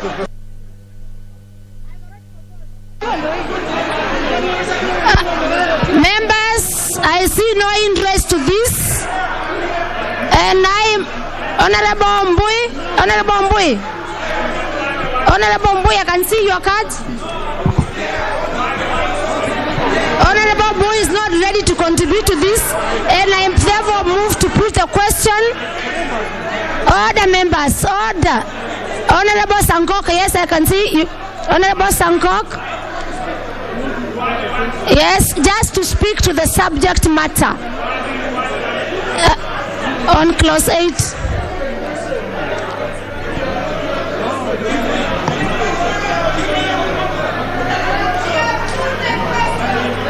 Yeah, I can hear members' mood, but let me hear Honorable Sankok. Then I put the. Nyamazeni. Honorable Sankok. Thank you very much. Just to the subject matter. Yes, thank you very much. On clause 80. Chair, thank you very much for giving me this opportunity to support Honorable Speaker, and please tell these professional hecklers, social distance. You are saying mask, social distance. No, Bana. Honorable Sankok, please prosecute your point. Yes, as I support Honorable Speaker, tell these ODM professional hecklers not to heckle me again, because I don't take it lightly. Honorable Speaker, I support the amendment. Because, Honorable Speaker, what is chasing who, Honorable Speaker, in this particular area, Honorable Speaker? And already the lists have been summoned and they have been taken to the political parties, Honorable Speaker. The nomination, Honorable Speaker. So I support Honorable Speaker. Honorable Speaker, Honorable Chair. And Honorable Chair, we had asked for division and you said that we are not ready for division, and we can ask for division standing anywhere in this house, Honorable Speaker. As far as we are in the chambers, when people raise to ask for division, they have resource to ask for division. And this one, we will take it to court that you denied us division. I'm telling you, Professor Clark, keep quiet, shut up. Honorable Sankok, you cannot have a division on a matter of procedure because your division, as you claim, your on when members' amendment procedures, there is no way I can give members when an amendment has been taken or negated. So I move to put the question. Honourable members, let us some decorum as I put the question, because every vote counts and every member in this house is very important. I move to put the question to clause 8C, which is that clause 8C, members, be amended as proposed by the Honorable Sakwa Bunyasi. Members, will as many as of that opinion say aye? And as many of the contrary opinions say nay?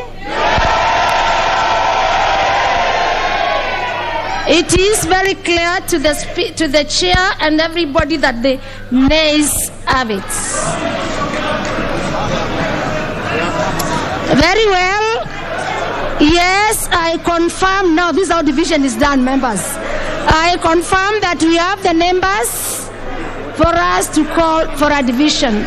And so I order the division bell to be rung for 5 minutes, members.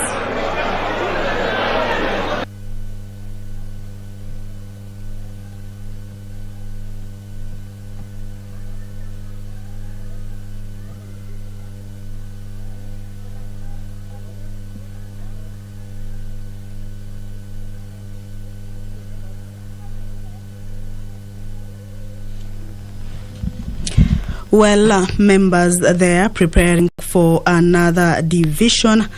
This one is on the proposed amendment on clause 8B, as proposed by Nambale, Member of Parliament, Honorable Sakwa Bunyasi, that a coalition party be allowed to field only candidates for election as president, but then allow individual parties to field candidates for the rest of the positions. This is an amendment proposed by Nambale, Member of Parliament, Honorable Sakwa Bunyasi, that seeks to have coalition political party to field candidates for election as president, but then allow individual parties to field candidates for the rest of the position.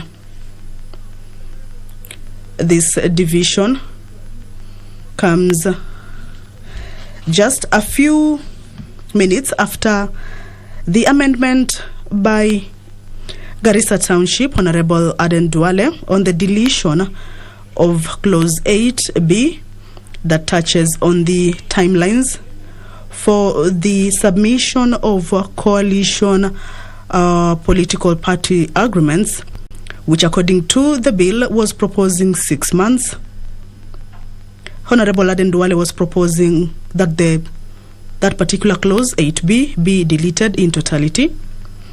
But then Majority Leader Honorable Amos Kimunya also had amendments to this particular clause and proposed that the duration be reduced to 4 months.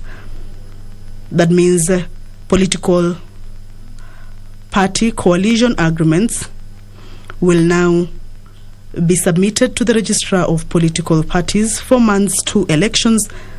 This is contrary to the previous proposal by the bill that was suggesting 6 months to the elections, which actually saw a heated debate at the National Assembly, with members saying that the timeline is too much, there's a lot of time, and that in case of any disagreements in that coalition, then members or political party members may not be able to leave that coalition because it has pegged them at around 6 months to the general election.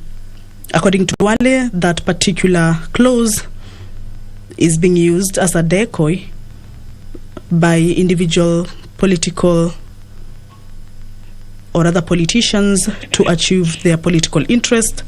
So there has been a lot of debate around that, with those who are for the timeline saying that it is indeed required that coalitions agreements be submitted much earlier so that there can be transparency, so that members or even electorates can understand what exactly this particular coalition has for the supporters or even for the political members in that political party.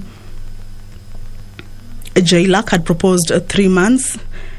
It also has an amendment on that particular clause proposing 3 months. But then that of the majority leader Amos Kimunya has just been voted for, with those who are in agreement to it taking the lead of about 228 votes, and those who are against it taking 104 votes. In total, votes cast on that particular clause was 232. So currently on the floor of the House is preparations for the voting. The voting is on the proposal for clause 8C to be amended. This is a proposal by Nambale Member of Parliament Honorable Sakwa Bunyasi that a coalition political party should only field candidates for election as president, but then allow individual political parties to field candidates for the rest of the position. Earlier on, we saw there was a bit of an altercation when Honorable Amos Kimunya was going to move his amendment. Of course, after the voting on the proposal by Honorable Aden Duale, that flopped. So when Honorable Amos Kimunya was going to move order members, members, that is 8 clause. Let me have the doors locked and the bars drawn. And members, please, members resume your seats.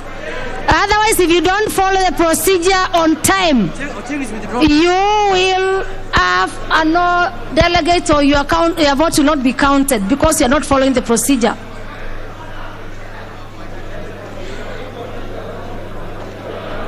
The doors to be locked and the bars to be drawn.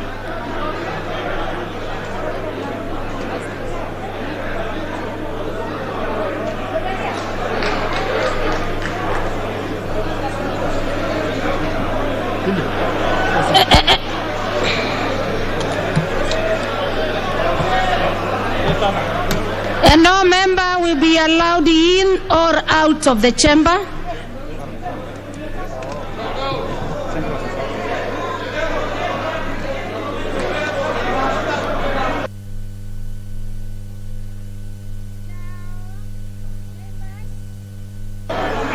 Members, please log out your cards. And logging out for the members who want to know more, you need to remove from the units. Remove your cards from the units.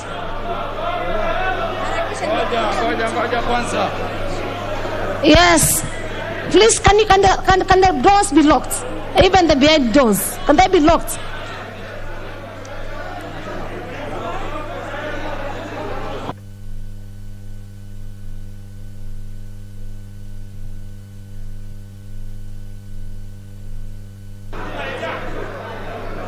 I confirm that we have no card that is on this.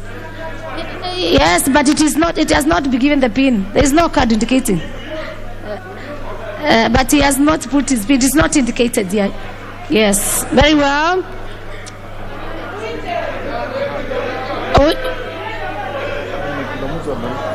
The Honorable Gideon, you see what is happening, Honorable Gideon. Just log out, and logging out means remove your cards. Which Gideon am I talking about? Then now, yes, don't assume it's you. So, and members, I confirm that all cards are logged out.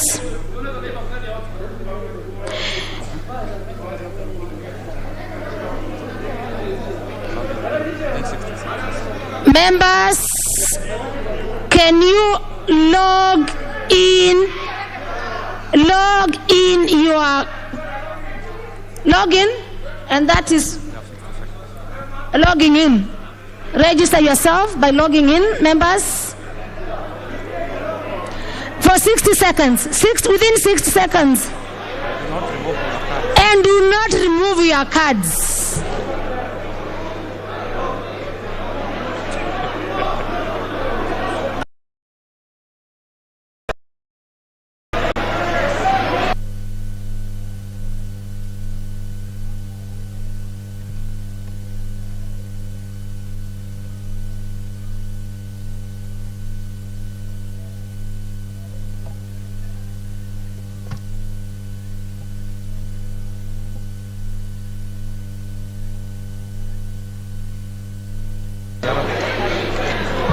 Members, I put the question, which is that clause?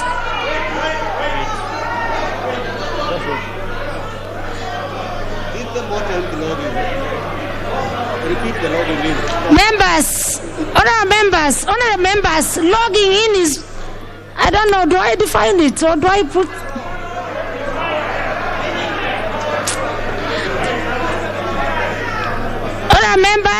Honorable members, allow me, the speaker is too good today, the chair. Allow you to log in again, so that at least you're so sure. Please, members, for every member to be so sure. Log out first of all, log out. And logging out, I mean remove your cards from the units.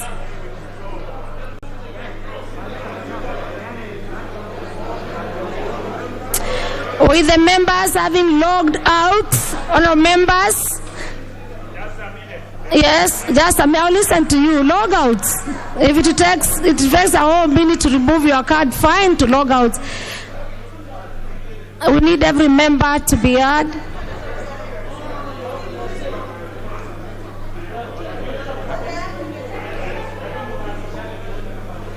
Log out. Members, ensure that all cards have been a minute, Honorable Duale. Okay, the city officer. I'm so glad I wait for a minute.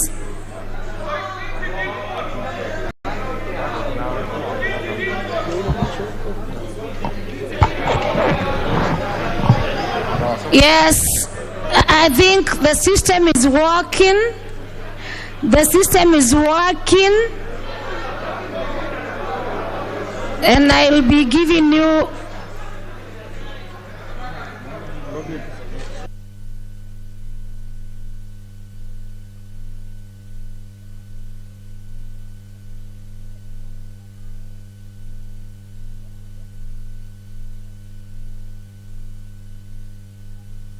tell them to give us the sheet that has the pin.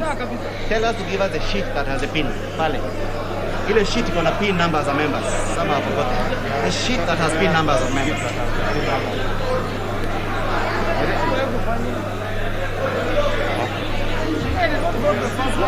Let's go to Melity, pick certain sheet.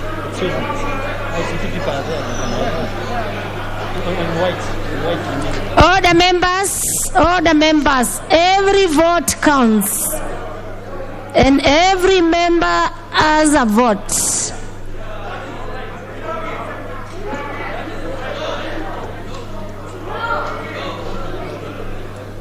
Members, are you ready? We start the process. I wait. Thank you. Let me listen to a few members. Yes. There is one member who is absenting. She has. Maybe she's trying to remember her PIN.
Order, honorable members.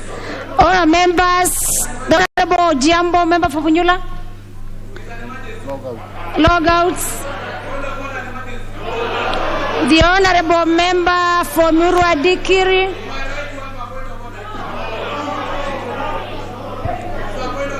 The honorable Kipkolion East. Limo, he has logged out. All the members. Member for Funyula, you're just logging out and just log. Very well, members.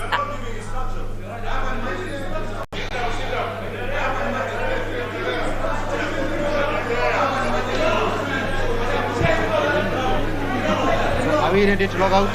Yes. Okay, members. What should we do next? Members, I confirm we have all logged out. And if you are not logged out, log out. Log out. David Gikaria card is inside. Honorable David Gikaria. And this is how we are losing it. Log out. Log out. Log out. So next. Yes. The clerks, please consult with Honorable Sankok if there is any mention. Order. Log out. The next step, honorable members, log in. 60 seconds. And I give you 60 seconds. Log in, members. Simply there's some things for members.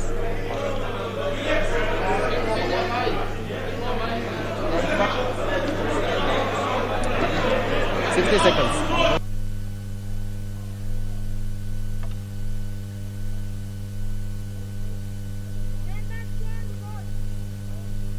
Don't vote. Don't vote. You are voting. You are 60 seconds. I will put the question after 60 seconds. Now,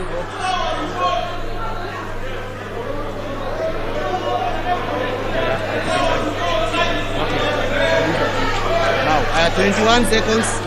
21 seconds. Members, we have 21 seconds.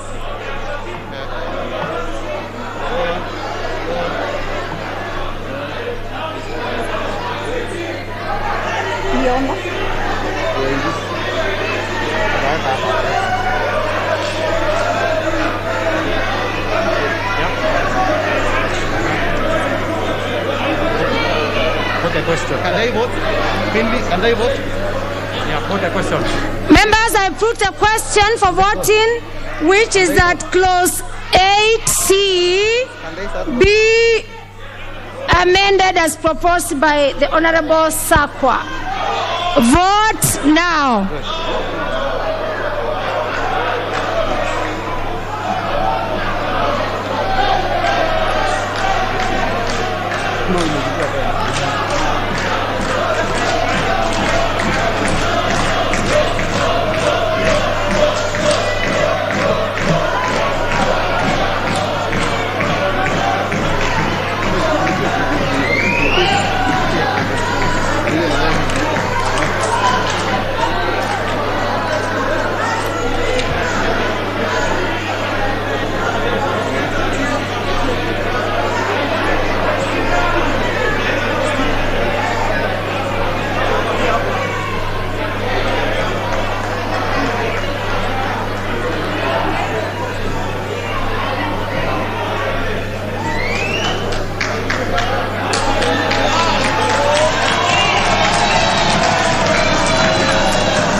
Honorable members,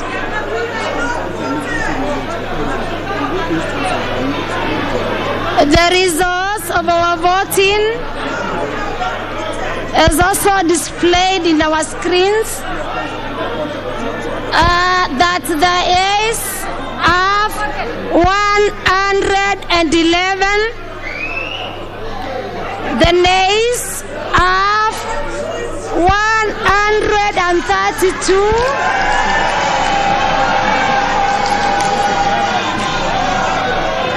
Honorable members, we have 0 abstentions, and the result are that the nays have it.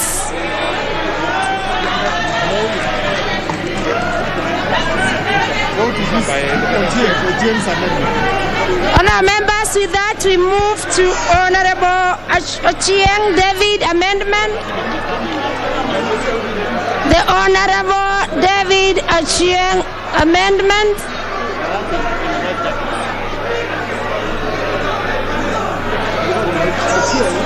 Ochieng is withdrawing.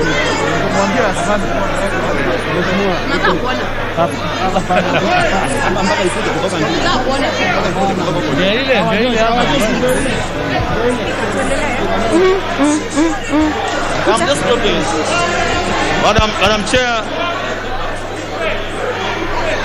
Madam Chair, thank you so much.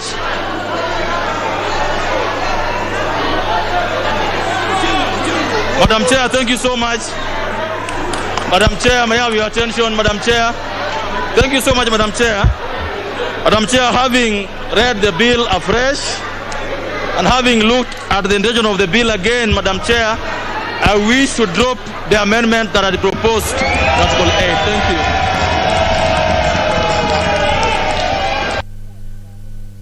Order members. Order members. The Honorable David Ochieng has withdrawn his amendment.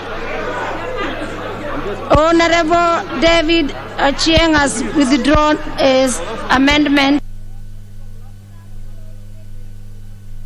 And the doors.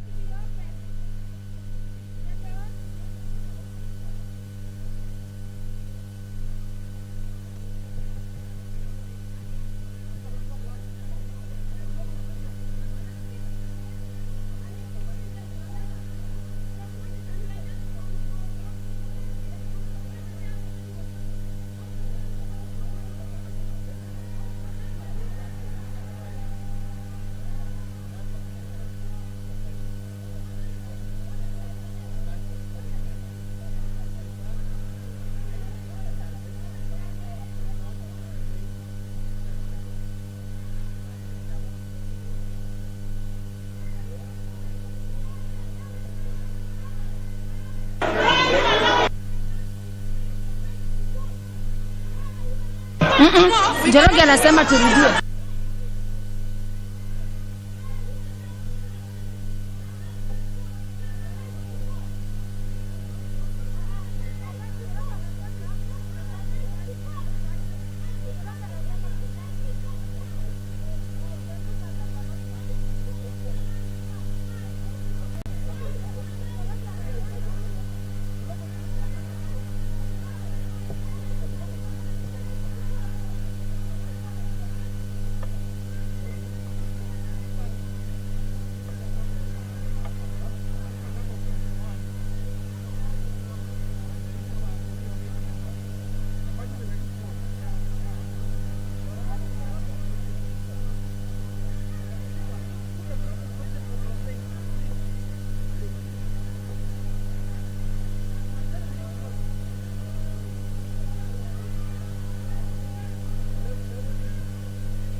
Order members, order members. Order members. Members, we had a whole week to confirm, and the communication from the clerk Open the doors first. Is that your cards, you're supposed even to be visiting the IT. So can I order that the doors be opened and the bar... So we are now that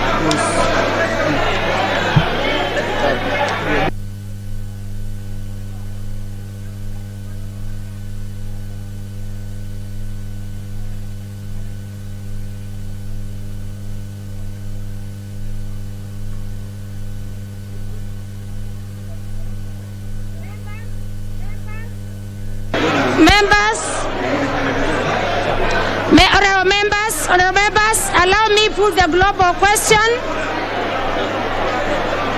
Resume your seats, otherwise you will always have your cards not either captured once or twice. Honorable members, I put the question. Order members, I put the question, which is that clause 8.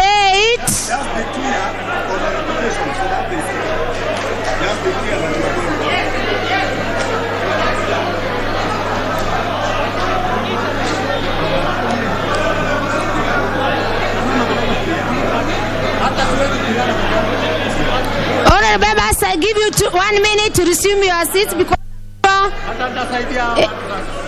honorable members, resume your seats.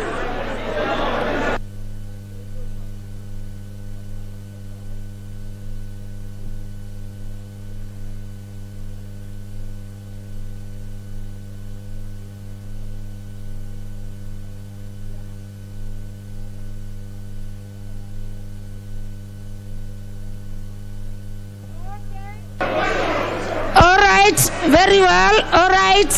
Very well. Honorable members, I now put the global question,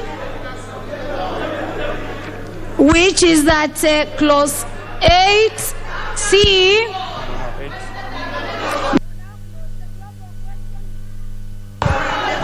Honorable members, I put the question, which is that clause 8, as amended, be part of the bill. As many as our visa will say aye.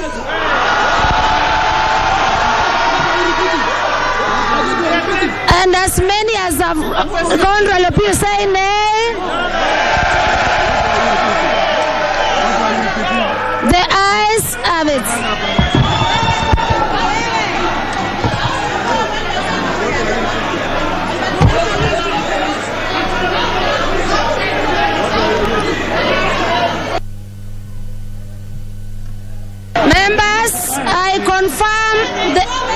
I confirm they have the division.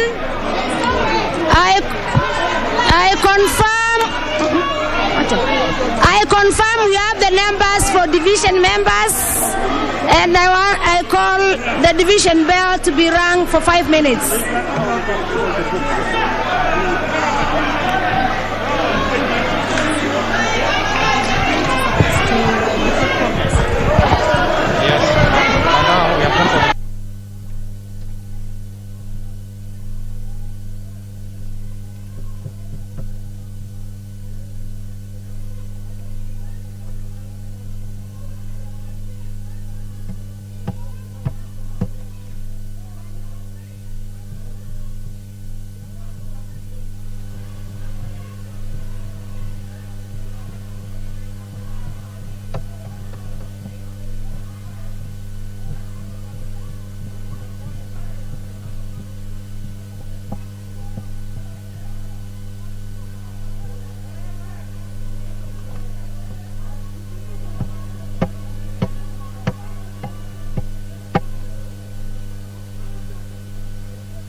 Nataka kwanza tutoke. Okay, kwanza hapa speaker hapo kwanza. Order members, order members. Order members. 5 minutes are over and the technical team is okay. Order members.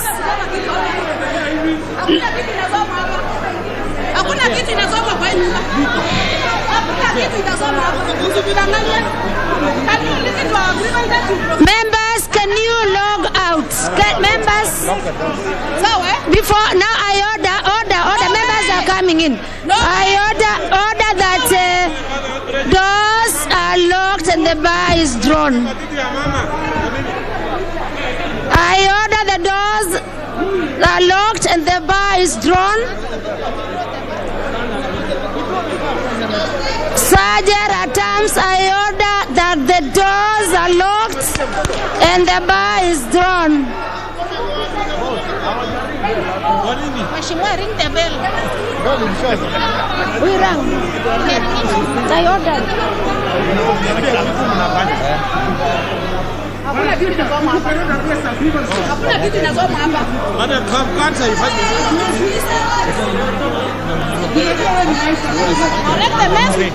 No correcting the mess, no reading anything. Step 3, members, please log out. I am just in the procedure. Members, please log out. The next one.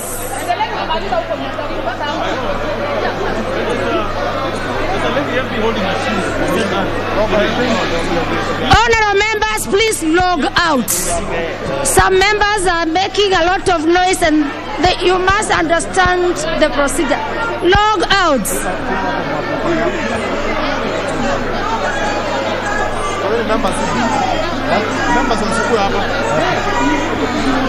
Logging out, members, please remove your cards. We are on the closets. Please log out. Madam Speaker, tunaomba tukakwambia that the members of our board, you are just proceeding without asking the technical team.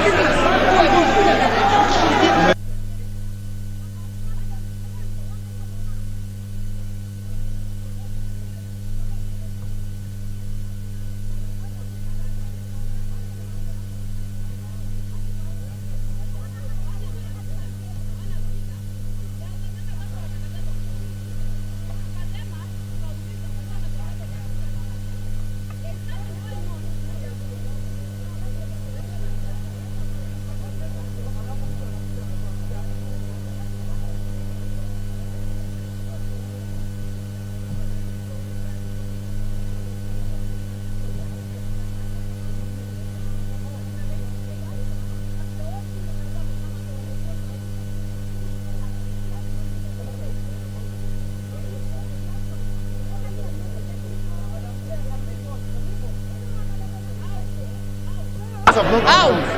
Yeah, but it is how now? There are some members who are not voting. All the members, can we have all members? Let me have no member here now. Honorable, log out. Log out. Log out. Some members log out. Some members have not logged out, and that's why members are losing. And members, when you log out, don't log in before instructions.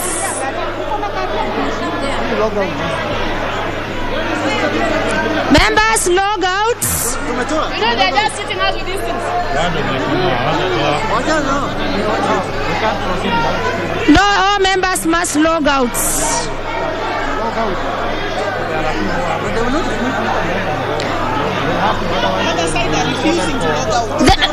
Members, log out.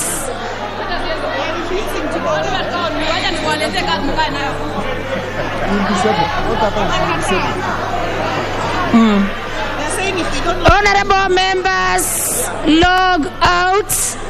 And logging out means please remove your card from the units.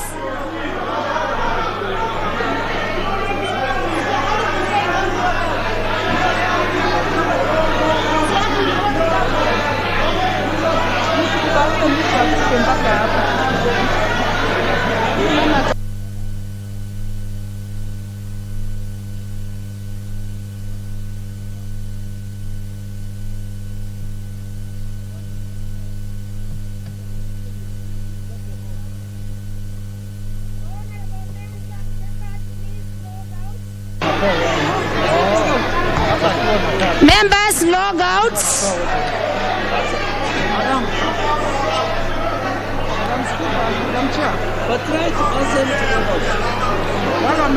Honorable members, please log out.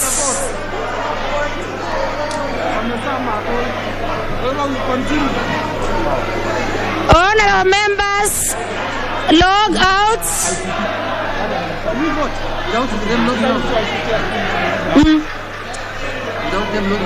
Log members, please log out.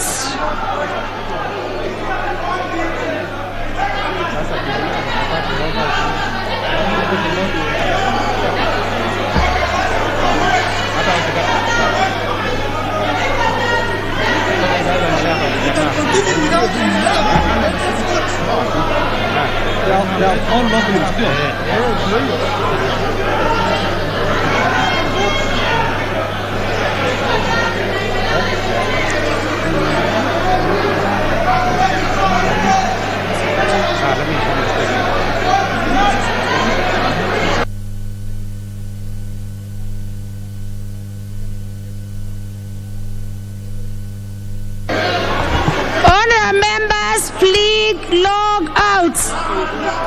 And if you are for the members who are not logging out, the system will not capture or recognize you because it's a process.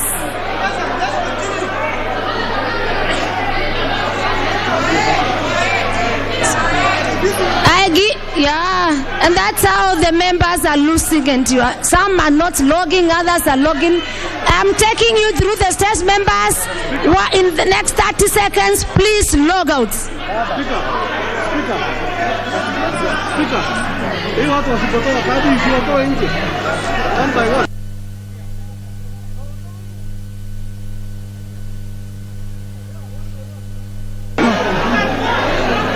Okay, having ordered and given enough time for members to log out, honorable members, can you log in? I give you 60 seconds to log in.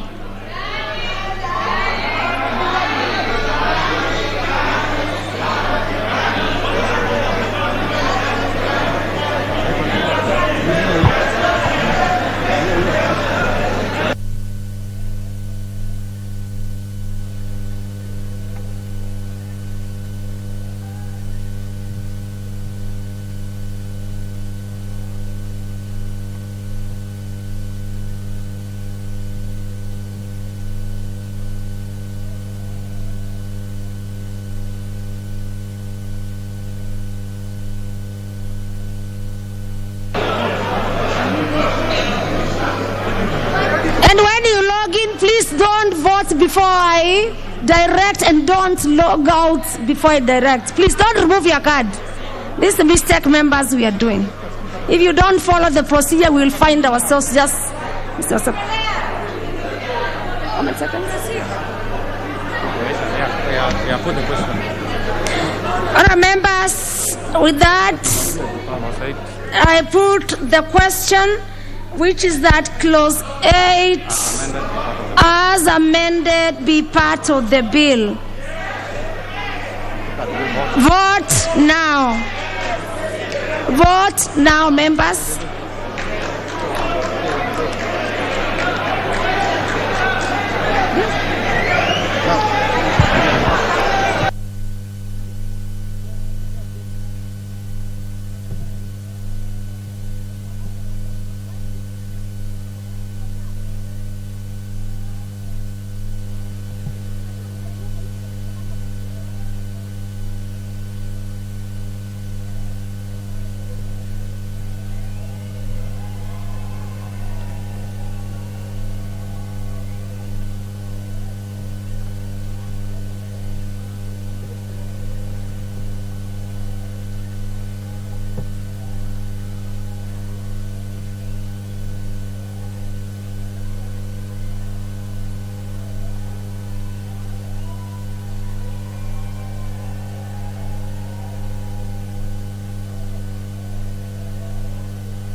Very well, members. As displayed in our screen, and the screen that all of you can see,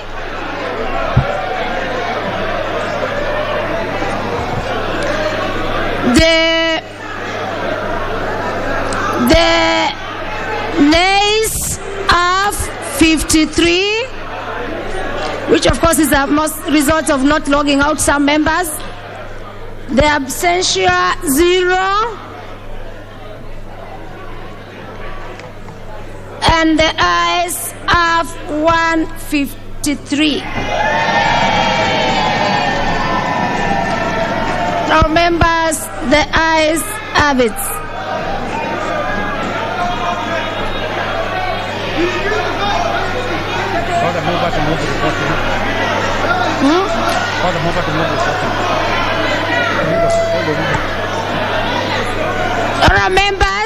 Honourable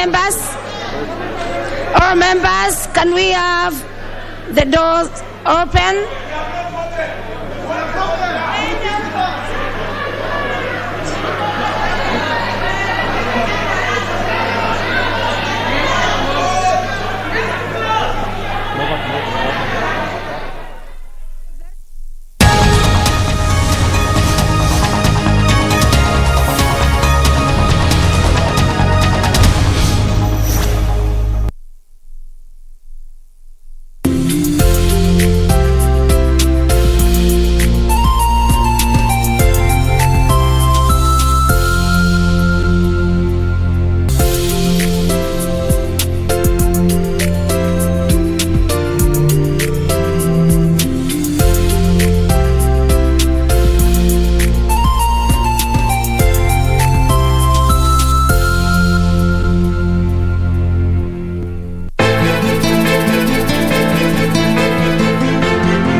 Wasiwasi waniogopesha.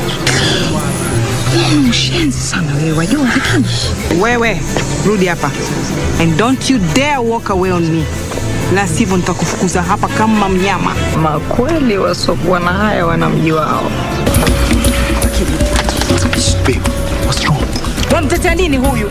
Roho yake chafu kama ya mamake. Sari, nimekuvumilia kwa muda mwingi sana. Wataka nini?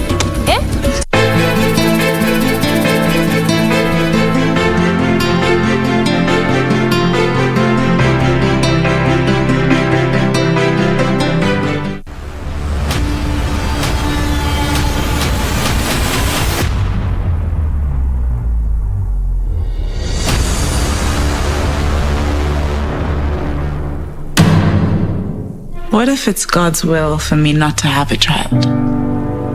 This has got nothing to do with your ability to conceive. I want you to know that your pain is my pain. And your life, my life. Hey!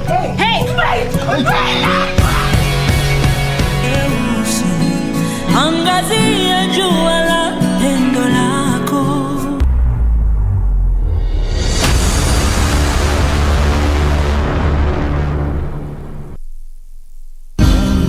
Divididos por una sombra de traición. What? Are you sure? Who is it? Well, I don't know. All I know is that there is someone. But the fact that you're telling me means you know. Over the years, I have heard rumors that Demian was a womanizer. But those were mere gossips, Lucia. I know that, but I don't want to. Why not? I can pay you. I'm a rich man.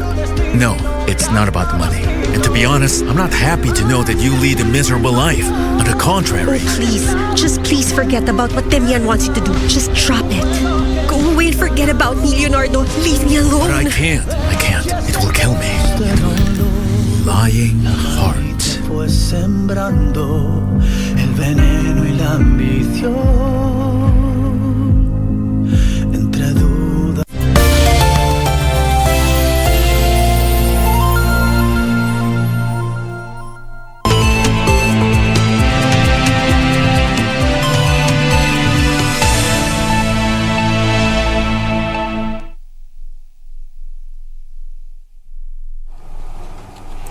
Good afternoon. Thank you so much for joining us here on KBC Channel 1 on this 5th day of January 2022. A happy new year to you. I am Nisi Imano. I am joined by Lucy Moura as our sign language interpreter. Thank you for joining us. All right, we begin in Mararal, but before that, just live pictures there of Parliament sitting. They were deliberating or considering clauses in the Political Parties Amendment Act. And today they were deliberating on Clause 8. Just now, the ayes were at 53 votes and, I beg your pardon, the nays were at 53 votes and the ayes had it at 153 votes. Of course, that means that political parties now have until April 2022 to submit their coalition agreement documents to register of political parties after Parliament adopted an amendment by the leader of majority proposing that parties submit coalition agreements 4 months to elections. So those are just some of the highlights, of course, live pictures there of the special sitting of the National Assembly that is currently ongoing.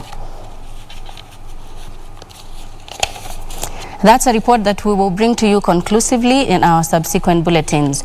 But for now, we begin in Maralal, where the construction of a 65-kilometer road to connect Nairobi to Maralal town in Samburu County is set to be completed by the end of February. According to the Ministry of Transport, Infrastructure, Housing and Urban Development Principal Secretary Paul Maringa, the project will open the area for more development. Outside the Samburu County Commissioner's office in Maralal town, PS Maringa said once complete, the tarmac road will be extended by 3 kilometers to reach hospitals, the judiciary and government offices. The road should also benefit communities directly through projects like water projects for schools and such like things, water pans. There has been a request to engage State Department of Infrastructure to ensure that you don't come on a very good tarmac road and then end up in a very dusty town. The PS was in the company of the contractor who assured him of the completion in the set time so that the locals can start benefiting from the development project. The material that is required for the sub-base construction is already laid on the ground. The road is expected to be complete by the 25th of February. Yusufar reporting for Lunchtime News. And workers at the export processing zone in Athi River are up in arms with the company management after they were barred from accessing the premises this morning after they failed to reapply their contract for renewal. The workers, who had just returned from the December holidays, claim they were told to reapply for their jobs afresh. The close to 2,000 workers held peaceful demonstrations after being denied entry to the apparel company for apparently refusal to reapply for their jobs after the holiday break. Wamama kwa hii kampuni wanalia sana. Wakipewa maternity leave hawalipwi pesa. Wakienda wanaenda mwaka mzima. Kurudi kwa hii kazi si lazima urudi. Unarudi upya, na kama ni kurudi unarudi na pesa. Ongo kwa hii nyumba imesidi. The agitated workers noted that the global apparel management has instead been subjecting them to renew contracts every 3 months, but today directed them to do applications instead. Leo hii tumefungiwa nje, anataka tutoe hiyo application ya 3 months to apply kazi. Sasa tutoe hiyo application, tunataka tupatie contract ya 1 full year.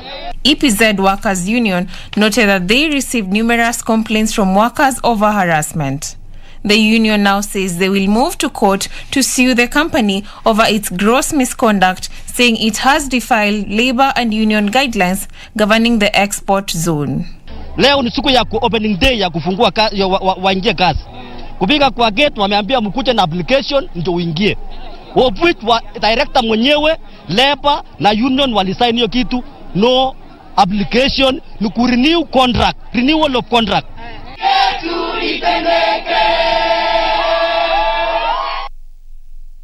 We now cross over to Kiambu, where police in Thika East Sub-County are investigating an alleged kidnapping incident of 4 children at Gatwanyaga area, Kiambu County on Tuesday evening. Area Deputy Sub-County Police Commander Mudhe Nyaga says the 4 were allegedly abducted while playing outside their residence before they were sprayed with a sleeping dose and bundled into a car. The children allegedly escaped unhurt from their kidnappers. This even as the Deputy Sub-County Police Commander cautioned parents to be vigilant about their children's safety. Residents of Gatwanyanga area, Kiambu County, are living in fear after an alleged abduction incident in the area that went wrong.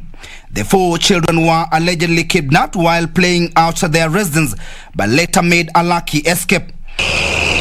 Confirming the incident, area Deputy Sub-County Police Commander Muthe Nyaga says the children aged between 6 and 12 years who later managed to escape on Wednesday morning were sprayed with a sleeping dose and bundled into a car. Watoto wako salama, no injuries, hakuna mtoto ameguzwa, wako salama kabisa. Ile kitu ningepatia kueleza wananchi, kila mtu ajaribu kuchunga mtoto. Wao ni watoto wadogo, na kuachilia watoto mpaka masaa kama haya unakuja kuripoti masaa kama kwamba hujaona watoto ni makosa.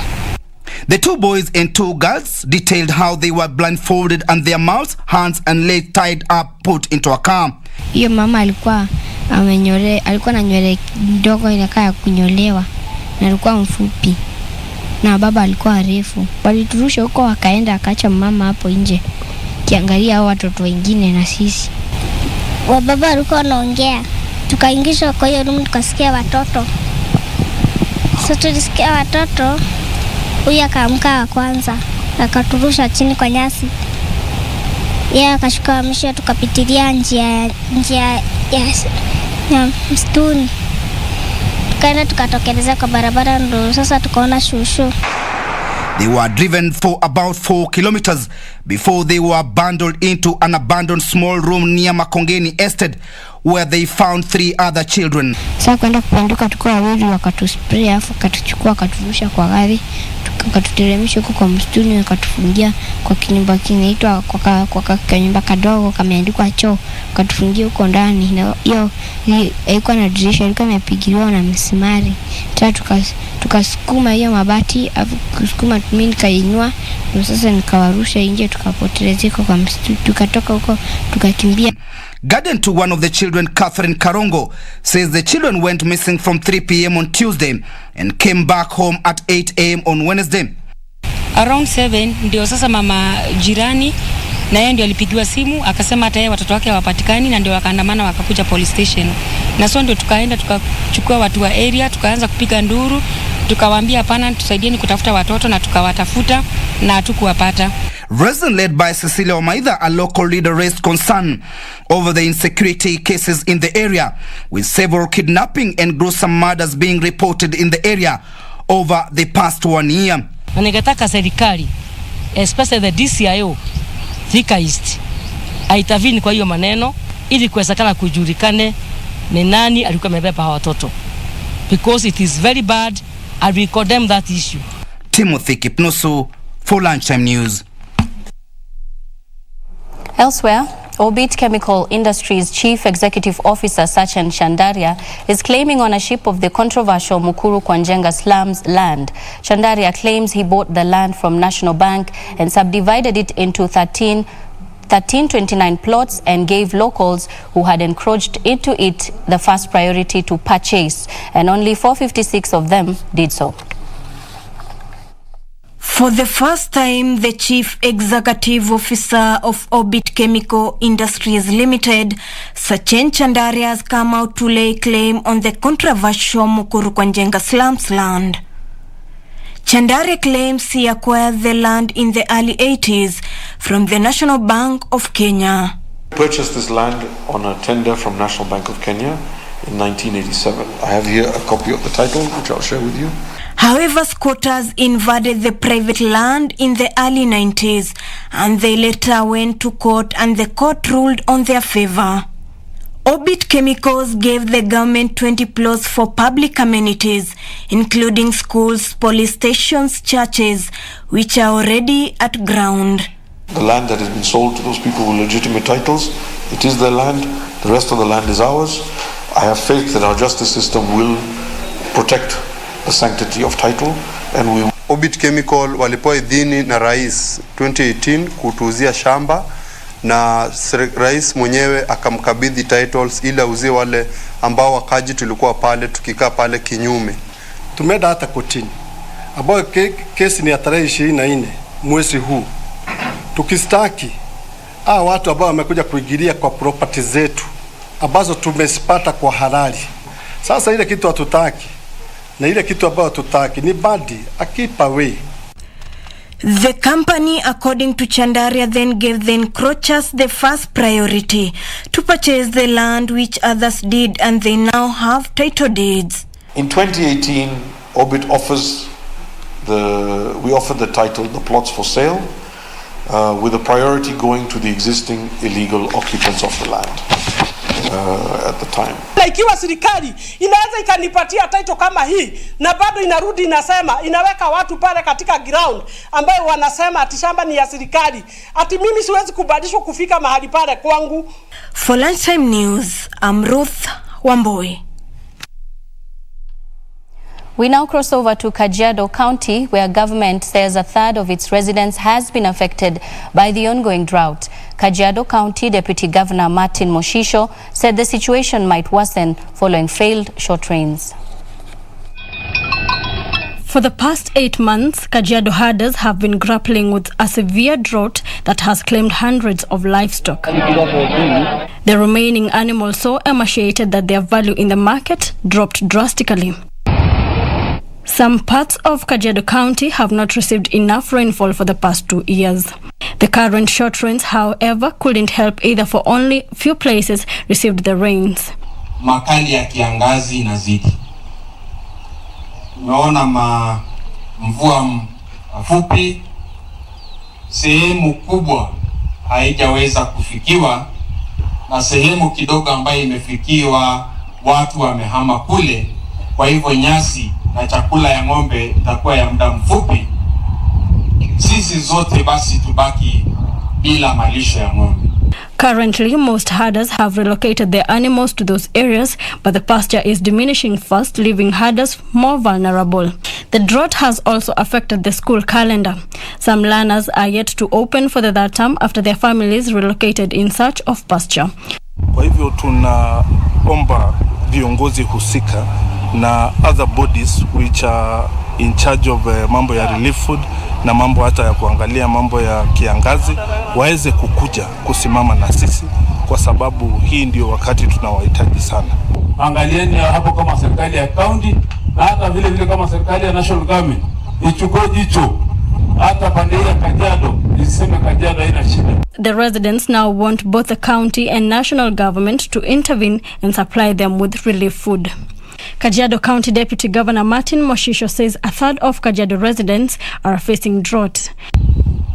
Na kwa sababu hiyo hata chakula cha wananchi inakuwa tatizo. Tunahitaji kama serikali kuu na serikali ya county tuangazie swala la kiangazi, kwa sababu inazidi kunoa makali. According to the National Drought Management Authority records, Kajiado County is among several counties hard hit by the current drought. In Isiolo, security officers in Isiolo Central Division have raided illicit brew dens in Tumaini Village, Bulapesa area and destroyed thousands of liters of substandard drinks. Led by the Area Assistant Commissioner Otieno Onyit, the officers destroyed the brews and distilling equipment, warning those involved that their illicit trade will not be allowed to thrive in a modern society. At the Tumaini Village, Bulapesa area of Isiolo County,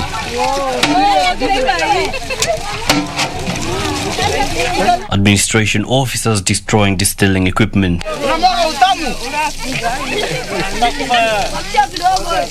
This is part of an ongoing weekly operation by the officers who are determined to eradicate outlawed substances in the county. Even the locals, they are really supporting us on this.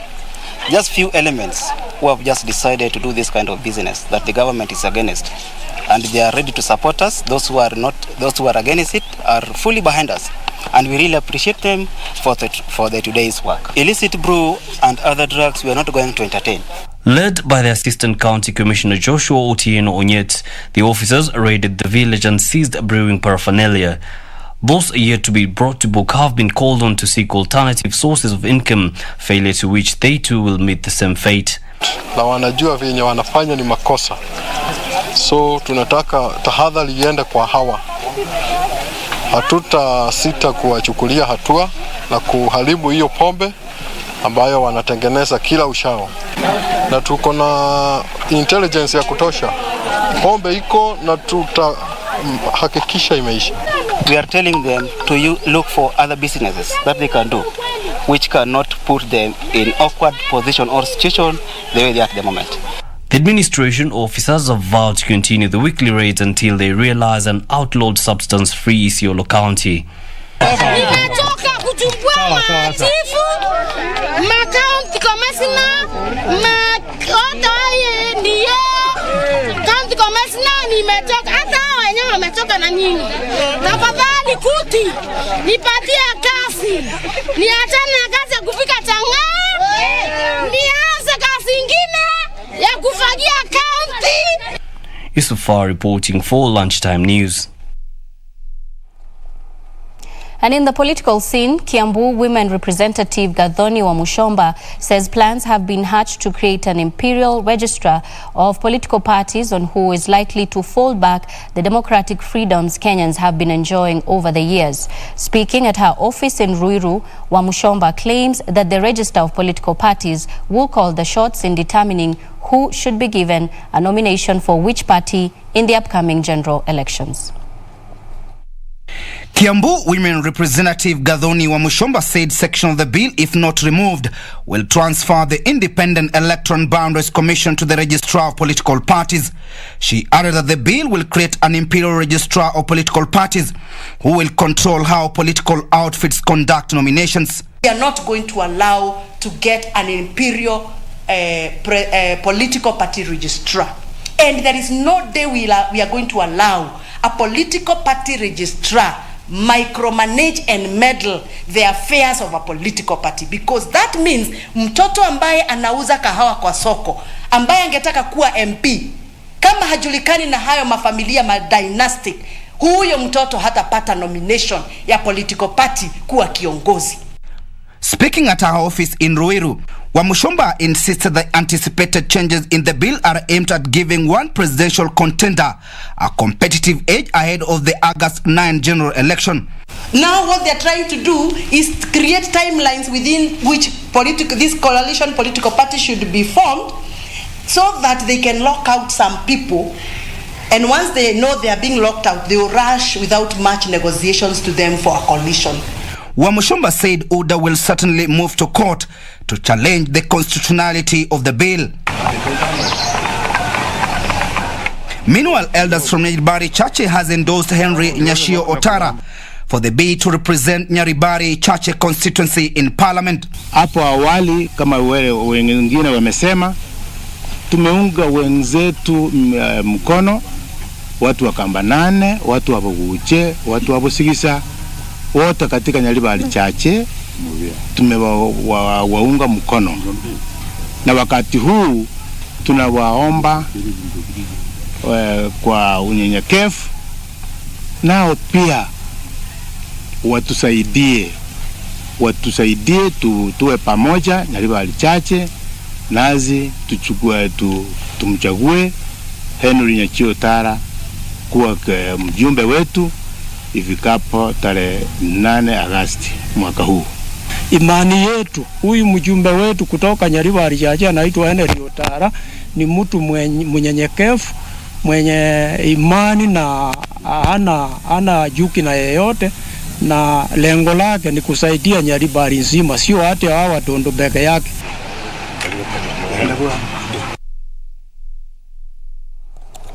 On matters education, more than 3,000 students from needy families in Murang'a County are said to benefit from a full county scholarship dubbed Nyota Zetu. Murang'a Governor Mwangi wa Iria at the same time underscored the need for better established national scholarship schemes to support education of children from poor families.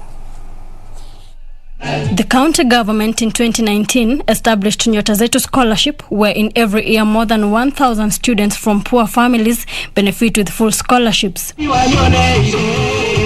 Huu mradi unajulikana hapa Murang'a kama Nyota Zetu, na ni mradi ambao unawaguza wale ambao wamefinyika kimaisha, wamechaguliwa vizuri na huu mradi utaendelea. Tumefurahi kupata basari kutoka kwa our governor His Excellency Mwangi wa Iria.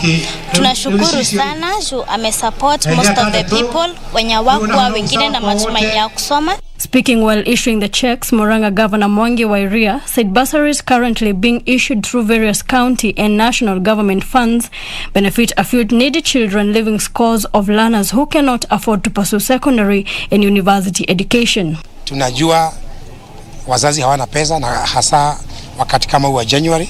Wote tumewapatia cheki zao, wana check ili kuanzia leo na kesho warudi mashule na waweze kusoma.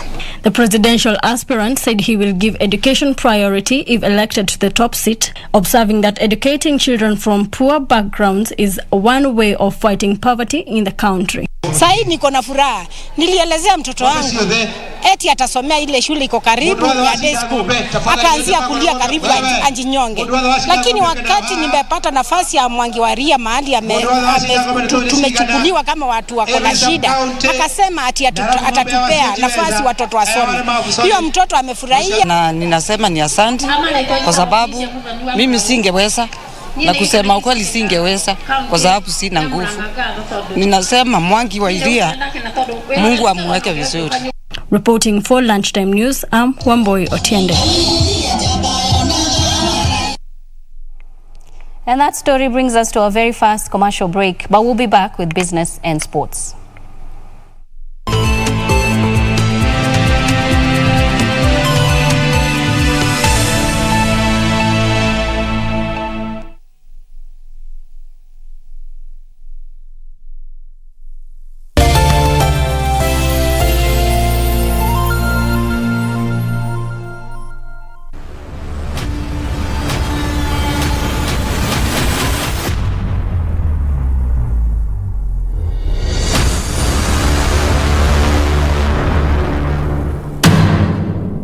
What if it's God's will for me not to have a child?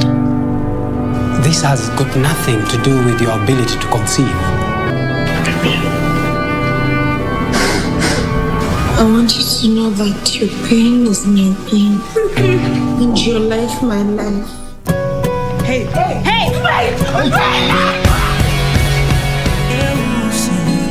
Angazia jua la pendo lako.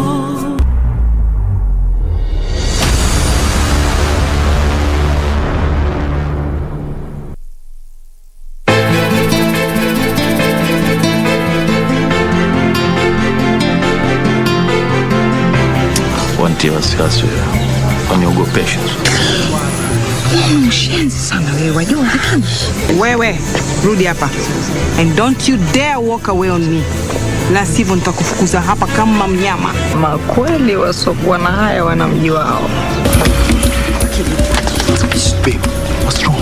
Wamtetea nini huyu? Roho yake chafu kama ya mamake. Sari, nimekuvumilia kwa muda mwingi sana. Wataka nini?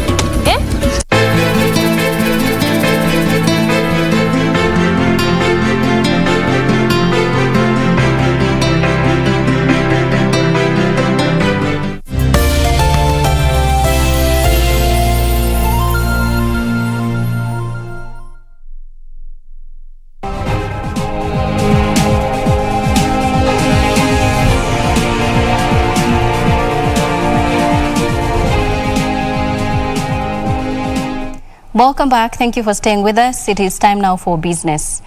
The private sector activity expanded to a 14-month high last month on account of easing of COVID-19 restrictions both in Kenya and other countries.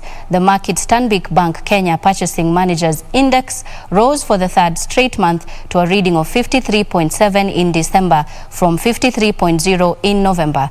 The 12th month outlook, however, fell to a record low, with most firms expecting business conditions to remain largely the same this year. A solid improvement in the health of the private sector economy drove the high expansion in the private sector activity. Driving the upturn was a further strong increase in new work intakes at Kenyan firms, who added to their workforces for an 8th consecutive month in December. Output levels rose sharply and at the fastest rate since the beginning of 2021. To manage higher workloads, companies increased the number of workers.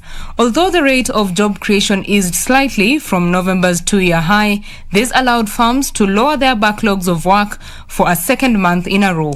The pace of growth was the strongest seen since October 2020, with private sector players noting improved customer demand and better cash flow as economic conditions recovered further from COVID-19 restrictions.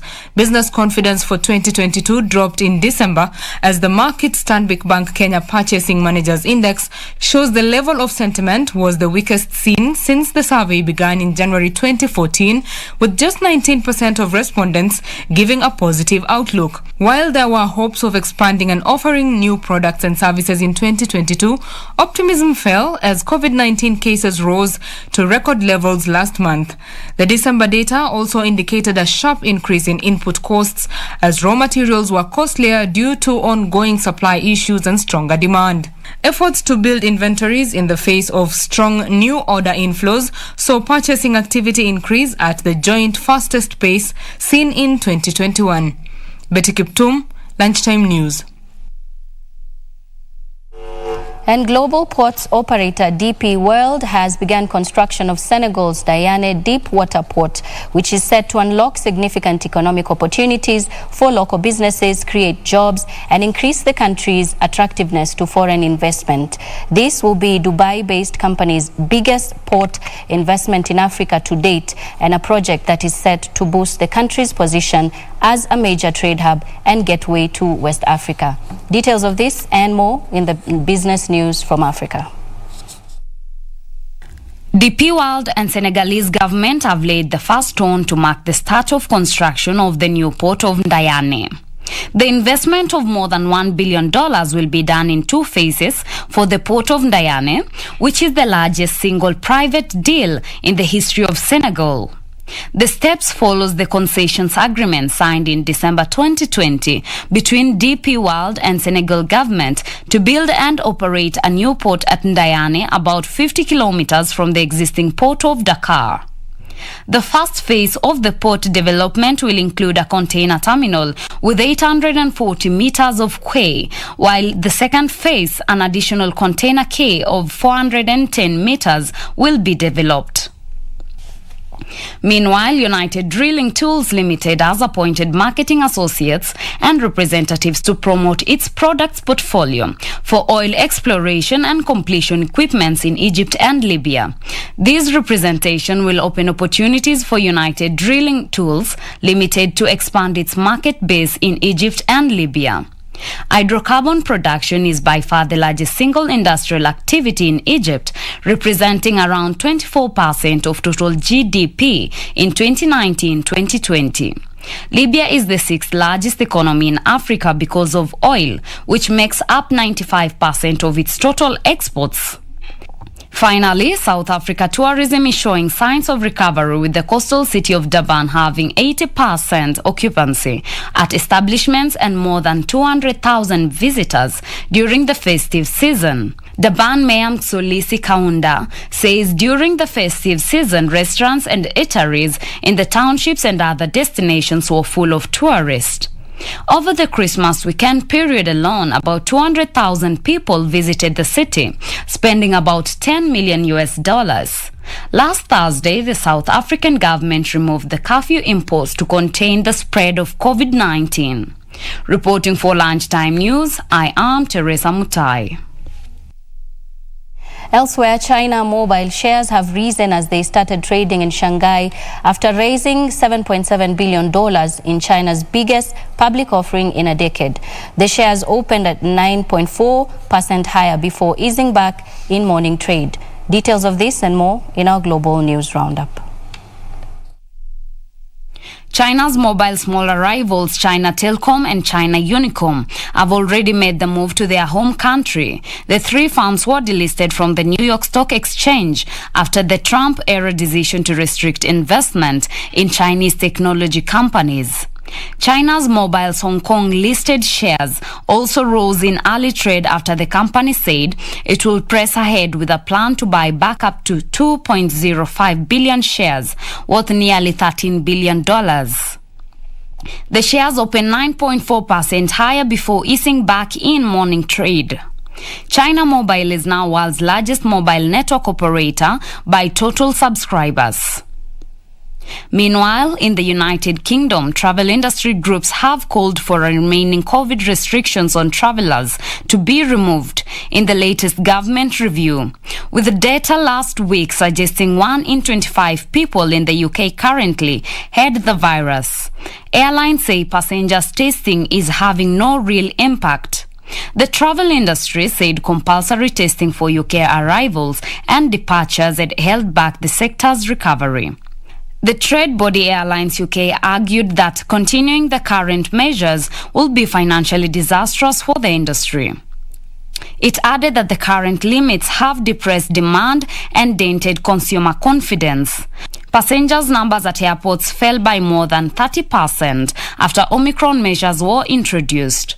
The system has come under pressure in recent weeks as cases have surged, with appointment slots and home test kits periodically being temporarily unavailable. Finally, US car giant General Motors has lost its title as American top car seller for the first time in 90 years. Japan's Toyota claimed the top spot, selling more than 2.3 million vehicles last year, up to 10%. General Motors said its sales, which fell 13%, were hurt by the widespread shortage of semiconductors parts that has been affecting the car industry. The Detroit company had ranked as the #1 US car seller since 1931. Purchases remain depressed compared to the pre-pandemic levels as companies grapple with supply chain woes, problems that have also pushed prices higher for consumers. GM sold roughly 2.2 million vehicles last year, down from 2.5 million in 2020, relying on its profitable pickup trucks and SUVs to boost its bottom line. But it has been forced to cut production amid the shortages. Reporting for Lunchtime News, I am Teresa Mutai. Elsewhere, transport along Embu-Kiritiri Road within Matakari area in Embu town was disrupted on Wednesday after irate boda-boda operators protested what they claimed as the ever-rising cases of accidents occasioned by speeding motorists along the busy route. The operators, who erected 2 makeshift bumps within Matakari area, have faulted the relevant bodies of giving deaf ears to their plea.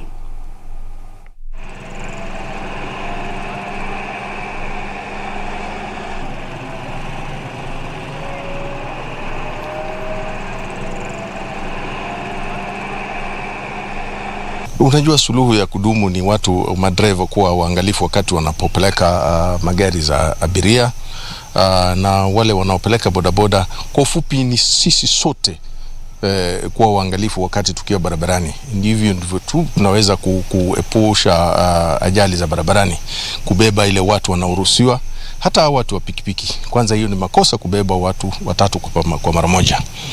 Na mwito wangu kwa madriver ni kuwa hasa wakati ambapo tunafungua shule, wanatakana kuchukua tahadhari kubwa sana wakati wanabeba watu. Sisi tumechoka kuokota mifu, watu wamekufa. Tumechoka kuokota watu wa bodaboda wakiwa wamevunjika miguu. Tumechoka kuitiwa accident. Kwa rekodi yetu ya Kolo Rescue Team, hii mwaka pekee tuko na watu tumeokota hapa zaidi ya 100, mpaka mheshimiwa rafiki yetu alianguka the same spot.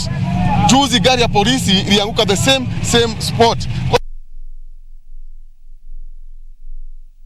Now, we set out on a journey that will see us take you across the country, county by county, courtesy of a weekly segment, County Fact File. It is a snapshot view of each of Kenya's 47 counties. To start us off is Mombasa County 001.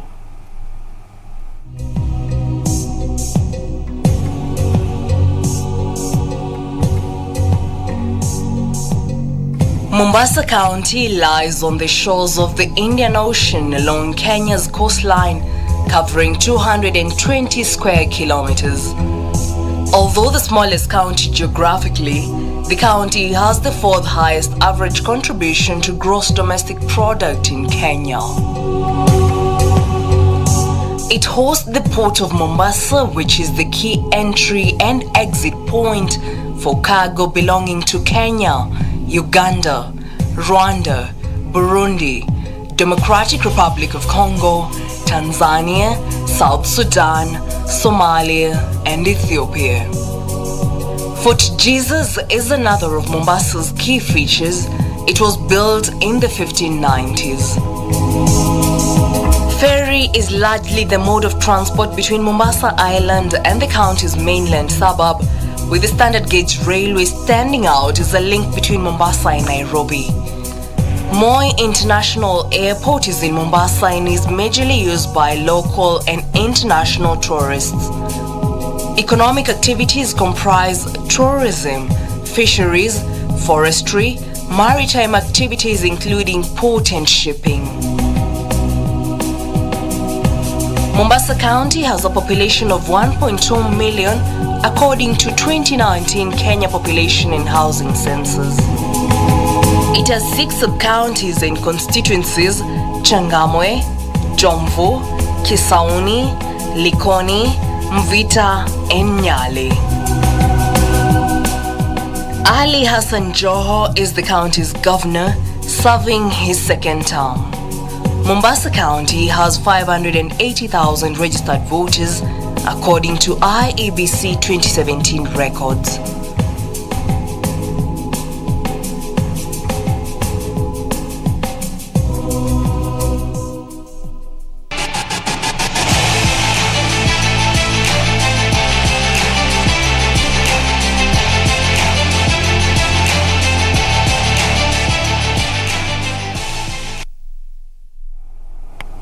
Time now for sports, and Morocco, Ghana, Gabon and Comoros form Group C of the postponed Africa Cup of Nations, which will be held from this Sunday to 6th of February in Cameroon. Group C teams will take to the pitch on the third day of the continental tournament, with Morocco taking on Ghana first in the early kickoff before Comoros playing against Gabon. Group C is our focus today on the AFCON countdown, with just 4 days to go. Waiting for a cross. VAR are checking. The Moroccan national team was founded in 1928 and played its first game on 22nd of December that year against B team of France, to whom it lost 2-1. This team, formed by the best footballers of the LMFA, or the Moroccan Football League, was active in friendly matches against other North African teams such as those Algeria and Tunisia. These associations of the Settler Club and local footballers, in addition to having their own championship, chased with each other in a tournament that Morocco won several times, such as in 1948 and 1949. Internationally, Morocco won the 1976 AFCON, 2 African Nation Championship, and have participated in the FIFA World Cup 15 times. Their best result came in 1986, when they were the first and only African national team to finish top of a group at the FIFA World Cup.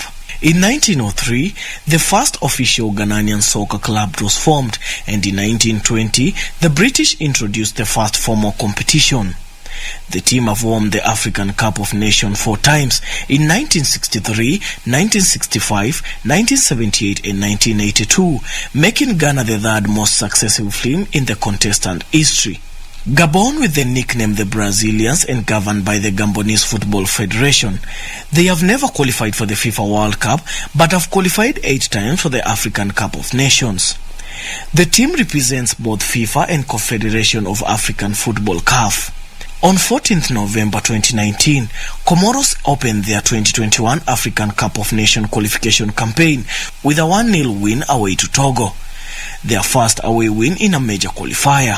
They would go on to qualify for the final tournament, their first major tournament since joining FIFA. Daniel Mwendwa, Sport. And in international sports, Tottenham boss Antonio Conte says he will be emotional as he returns to old club Chelsea in the Carabao Cup semi-final first leg. Meanwhile, Real Madrid is hoping to secure a win when they travel to take on Alquiano in the Copa del Rey. Conte, who was appointed by Spurs in November, managed Chelsea from 2016 to 2018, winning the Premier League and FA Cup, and returns for the first time. Spurs have fresh COVID-19 concerns, but Conte, who was waiting for the results of some players' tests, did not say who could miss out. Christian Romero, Ryan Sessegnon and Steven Bergwijn are all injured and will miss the game. Chelsea striker Romelu Lukaku could return after apologizing for an interview saying he was not happy at the club. He was dropped on Sunday's 2-2 Premier League draw with Liverpool, but returned to training after talks with boss Thomas Tuchel. Trevor Chalobah is injured, and fellow central back Andries Christensen is a doubt, but striker Timo Werner could feature after a few weeks out. Meanwhile, Real Madrid is hoping to secure a win when they travel to take on Alcoyano in the Copa del Rey. Real Madrid started the new year on a disappointing note, falling to a 1-0 defeat to Getafe in La Liga last weekend, and will be aiming to bounce back quickly with a strong display in the first cup tie of the campaign. While the competition might not be top priority for Carlo Ancelotti and co, they will look to go distance, having last won the trophy way back in 2013-2014 season. Daniel Mwendwa, Sport.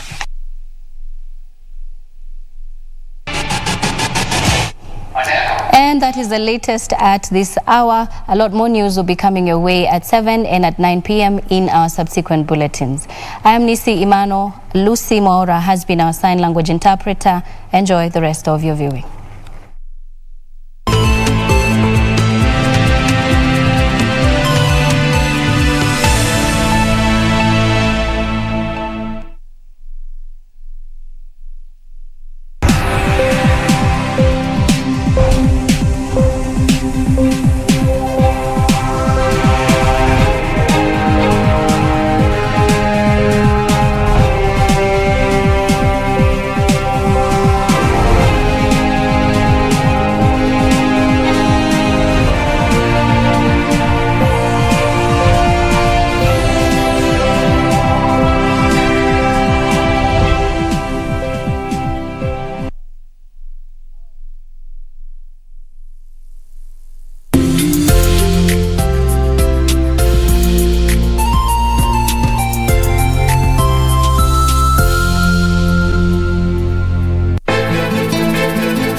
Wasiwasi waniogopesha.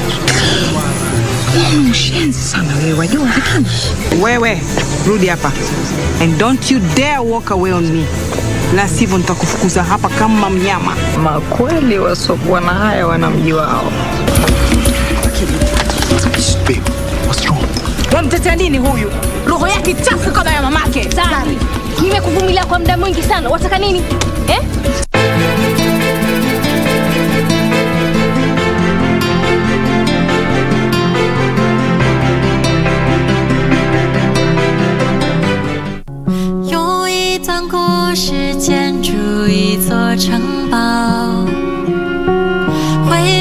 Hey, I have an idea. Even if he is a star, he is still a human. Stop daydreaming. I can ask her to come and look. You think she'll listen to you? She'll never change her plans. Can officially declare... You can stop. My father will be grateful for your kindness, whether you are a friend or an enemy. Sooner or later, he'll lose. Even if I did nothing. His sponsors wouldn't allow him to just play his silly games. Has he even turned a profit yet? Not only new power, but your corporation too. Or worse, you want something far beyond just that. 有一段故事建筑一座城堡，会放进去后就不再打。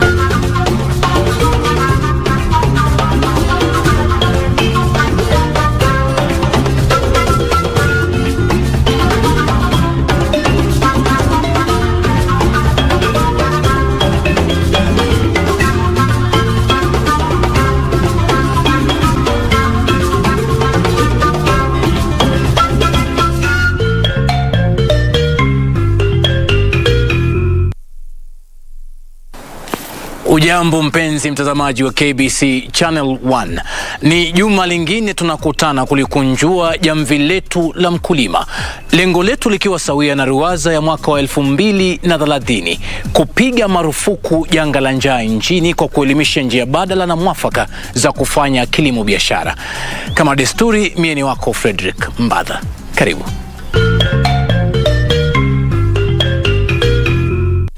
Nyuma yangu ni chumba cha utafiti na ufugaji wa cricket katika chuo kikuu cha JKUAT Nairobi. Mbali na kelele wanaopiga kila usiku, wadudu hawa wana protini ya hali ya juu sana, hata kuzidi wale omena ambao sisi ula kila uchao. Karibu shambani tujifunze zaidi. Nyenje ama cricket kimombo ni kati ya wadudu wanaoliwa ambao chuo kikuu cha JKUAT wao hufanya utafiti wayo. Chakula ndio dawa namba moja. The first line of defense, chakula. Yeah? Mtu ambaye amepata lishe bora, amepata good nutrition, ako na uwezo wa kupigana ama kupinga magonjwa ambayo yanaweza kuathiri mwili wake.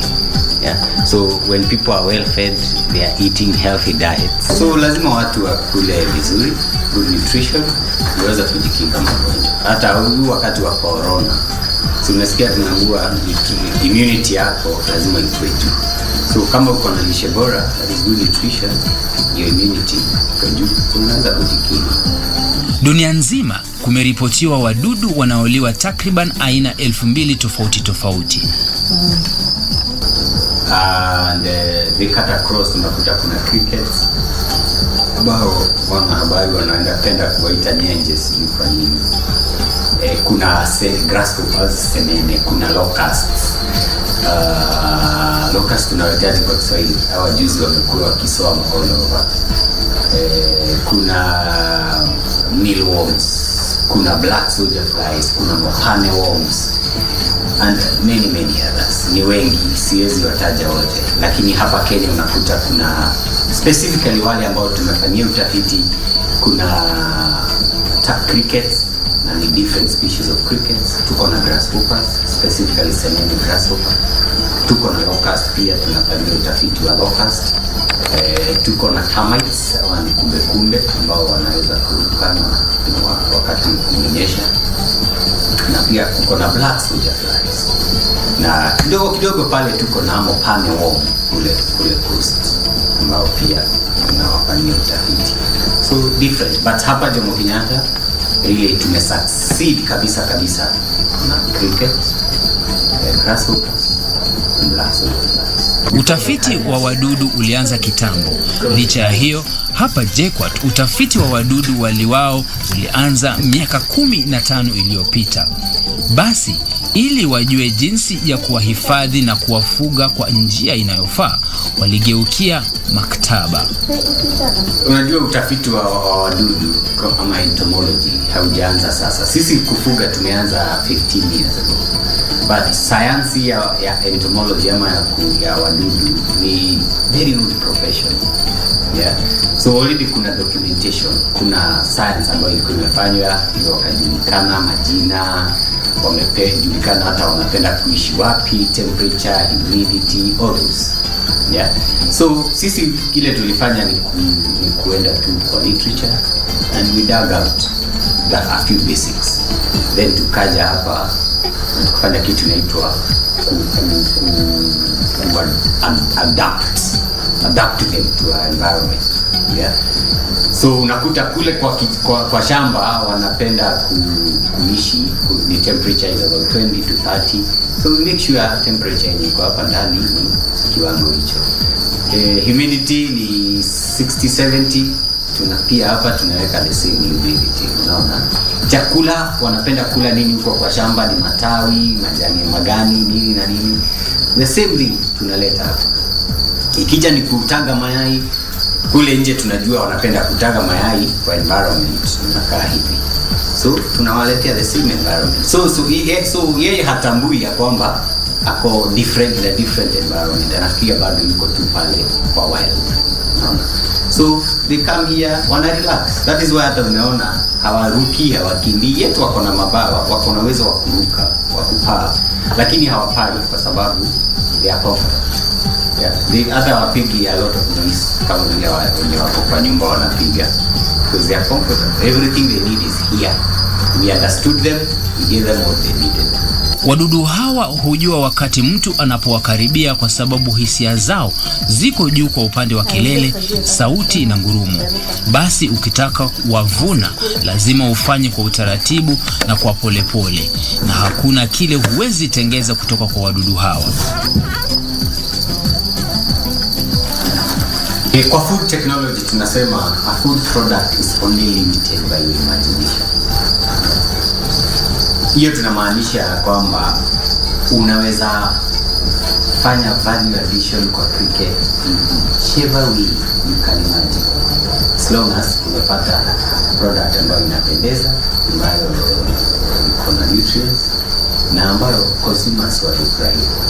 Okay, so tuki-harvest ama tukivuna, si pia ni kuvuna, tuki-harvest crickets kutoka hapa, huwa tunawakausha, na kutoka hapo then tunaweza fanya mambo mengi. Ya kwanza inaweza tengenezwa kama njugu karanga, inakuliwa kama snack, kama njugu.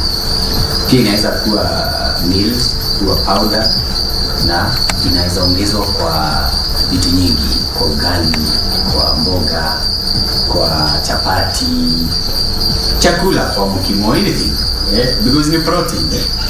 So anyway, ambao unaweza penda kuongeza protein, unaongeza, kwa milkshake, anything, unaweza iweka pia kwa baked products, muffins, queen cakes, cakes, biscuits, bread, anything. Si siku hizi naona mkate iko na I don't know, oats, sijui njugu karanga, sijui nini, something you can weka hata kwa pizza. Hiyo topping yake you can put in, you can put in whatever. You can actually then pia unaweza karanga crickets such that it becomes kama a stew ya ugali, stew ya fries, kama vile unakula fish na ugali, you can eat crickets na ugali. Manufaa yao nayo ni mengi mno. Kwanza ni chakula kizuri na kitamu kama mlo wowote ule ulioandaliwa vyema. Pili, wako na protini ya juu ikilinganishwa na wadudu ama wanyama wengi tunawala.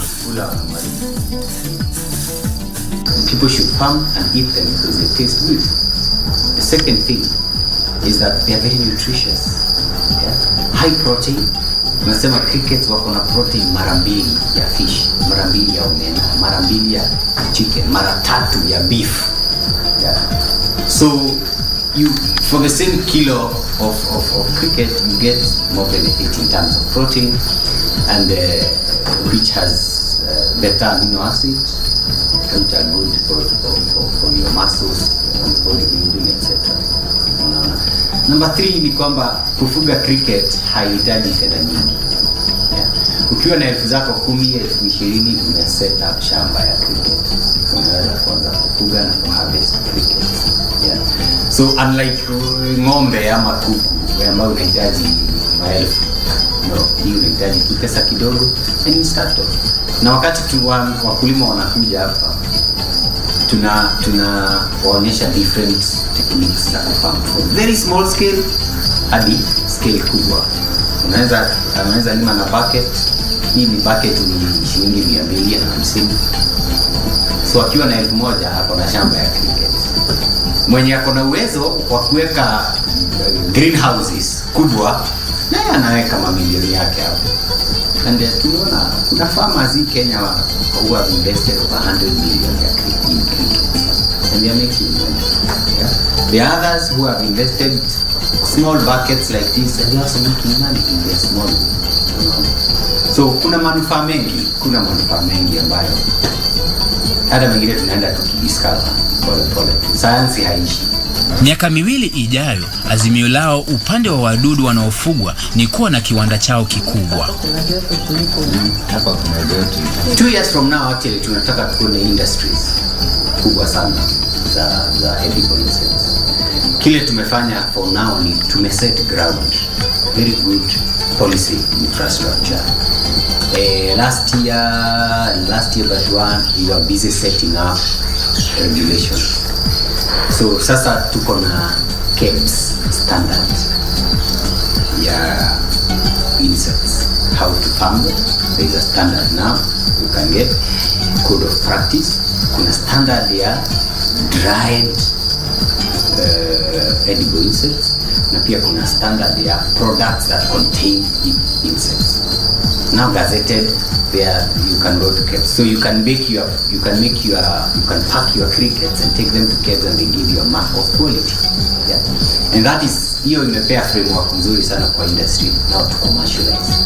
So in the next 2-3 years, I'm looking at industries coming up and merging and becoming big corporates to spearhead or to really commercialize edible insects in this country.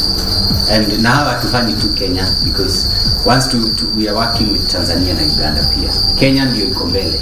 Tumefanya hizo actually tuko na standards 4 including pia ya use of insects in animal feed. Uganda, they are following us very closely. They are wako karibu pia nao kuenact standards zao. Tanzania wako nyuma kidogo, but they are also coming. We are working. So eventually we will have ile tunaita East African standard ambayo cuts across. Then from there to grow to an African standard. Then from there to a global standard. Naye Daktari Kinyuru, himizo lake si kwa wakulima tu bali pia kwa watu wote ni hili. Mimi ningependa kuwahimiza ya kwamba cricket ni chakula nzuri. Tuje tukule. Wenye wanataka kukua trained to get in touch with us, we train them. Waweze kufuga na pia tuwafundishe jinsi ya kukula. Hatutaki tu wafuge alafu wakifuga hawajui kufanya na. Nataka wafuge, waweze kupika vizuri, wakule, wape watoto, wape everybody who is interested. Pia wape kuku na fish na ng'ombe na kila kitu. I mean, and we are working hard. Ile siku nitafurahi ni ile siku nitatembea Road na nikute watu wanauza crickets kama juu karanga. 10. That is the year retire. Kibarua kweli kuwashika. Ili kuwafuga pale nyumbani unahitaji kuwa na kike na wa kiume. Sio vigumu sana kuwatofautisha. Ukiwapa mazingira kama haya pale mwituni, majani na pia mahala penye giza pa kutagia na kuzaana, basi unabudi kuwa na kitoweo kizuri pale nyumbani. Ili kuwapika, hakikisha kwamba umeosha vizuri, na kama unahitaji kuwahifadhi kwa ajili ya matumizi ya kesho, basi wakaushe hadi wakauke. Mimi na meza mate, lakini usibanduke, nitarejea punde na mengi zaidi kuhusu mdudu huyu cricket.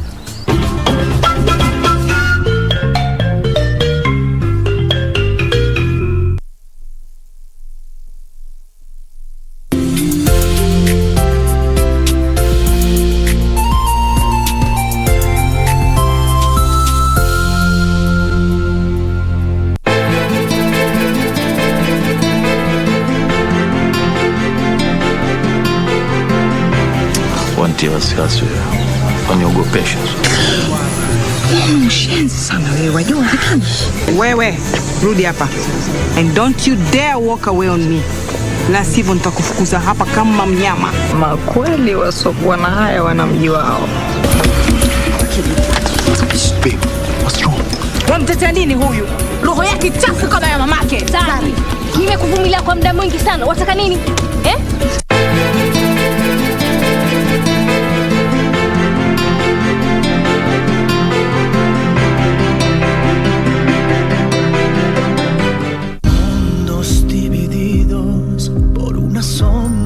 De traición. What? Are you sure? Who is it? Well, I don't know. All I know is that there is someone. But the fact that you're telling me means you know. Over the years, I have heard rumors that Demian was a womanizer. But those were mere gossips, Lucia. I know that, but I don't want to. Why not? I can pay you. I'm a rich man. No, it's not about the money. And to be honest, I'm not happy to know that you lead a miserable life. On the contrary. Oh, please.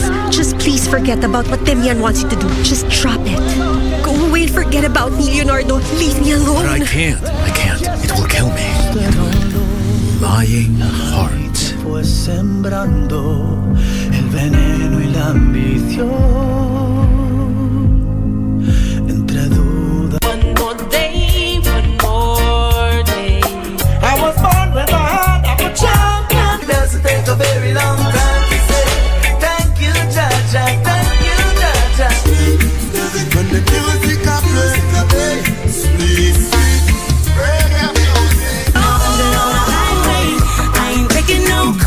Struggles in the rearview mirror. We always gotta sing together, play together. Girl, we always gotta ride the weather. Come here in the house of midnight, for the love of the nation.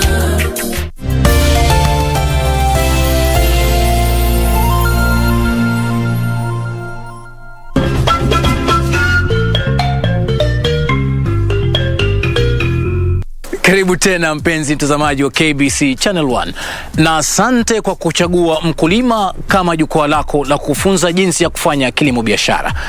Mbali na kuwa kitoweo kwa binadamu na mifugo, kinyesi cha cricket ni mbolea nzuri pale shambani. Na kama mnyama yote yule, hakikisha kwamba chumba wanamoishi na chakula wanachokila ni safi ili wadudu hao wasiangamie. Bistela, yeye ni mtafiti msaidizi, nasi tulitaka kujua kifupi ni kazi gani yeye hufanya kila siku katika maabara haya ya nyenje. Nikifika kwa cricket, kwa Kiswahili tunaoita nyenje. Nikifika kwa nyenje, kwa wiki kila siku ina kazi yake. Lakini sasa kuna ile general lazima ufanye kila siku. So kama leo ni Jumatatu, inakuwa siku ya usafi. Unaingia kwa shamba yako, unatolea wadudu wako mbolea. Kama kuna matawi mzee imezekia pale, unawaondolea, unawekea ingine fresh, unawapa maji, alafu unaosha. Basically kila kitu usafi general, kama venye mtu anafanya yake ya nyumba weekendi, ya cricket tunafanya Mondays. So then kila siku kuna kuokota mayai, cricket hutaga mayai, na kuokota mayai na kuwapa maji na chakula. Hiyo nayo ni kazi ya kila siku, Jumatatu hadi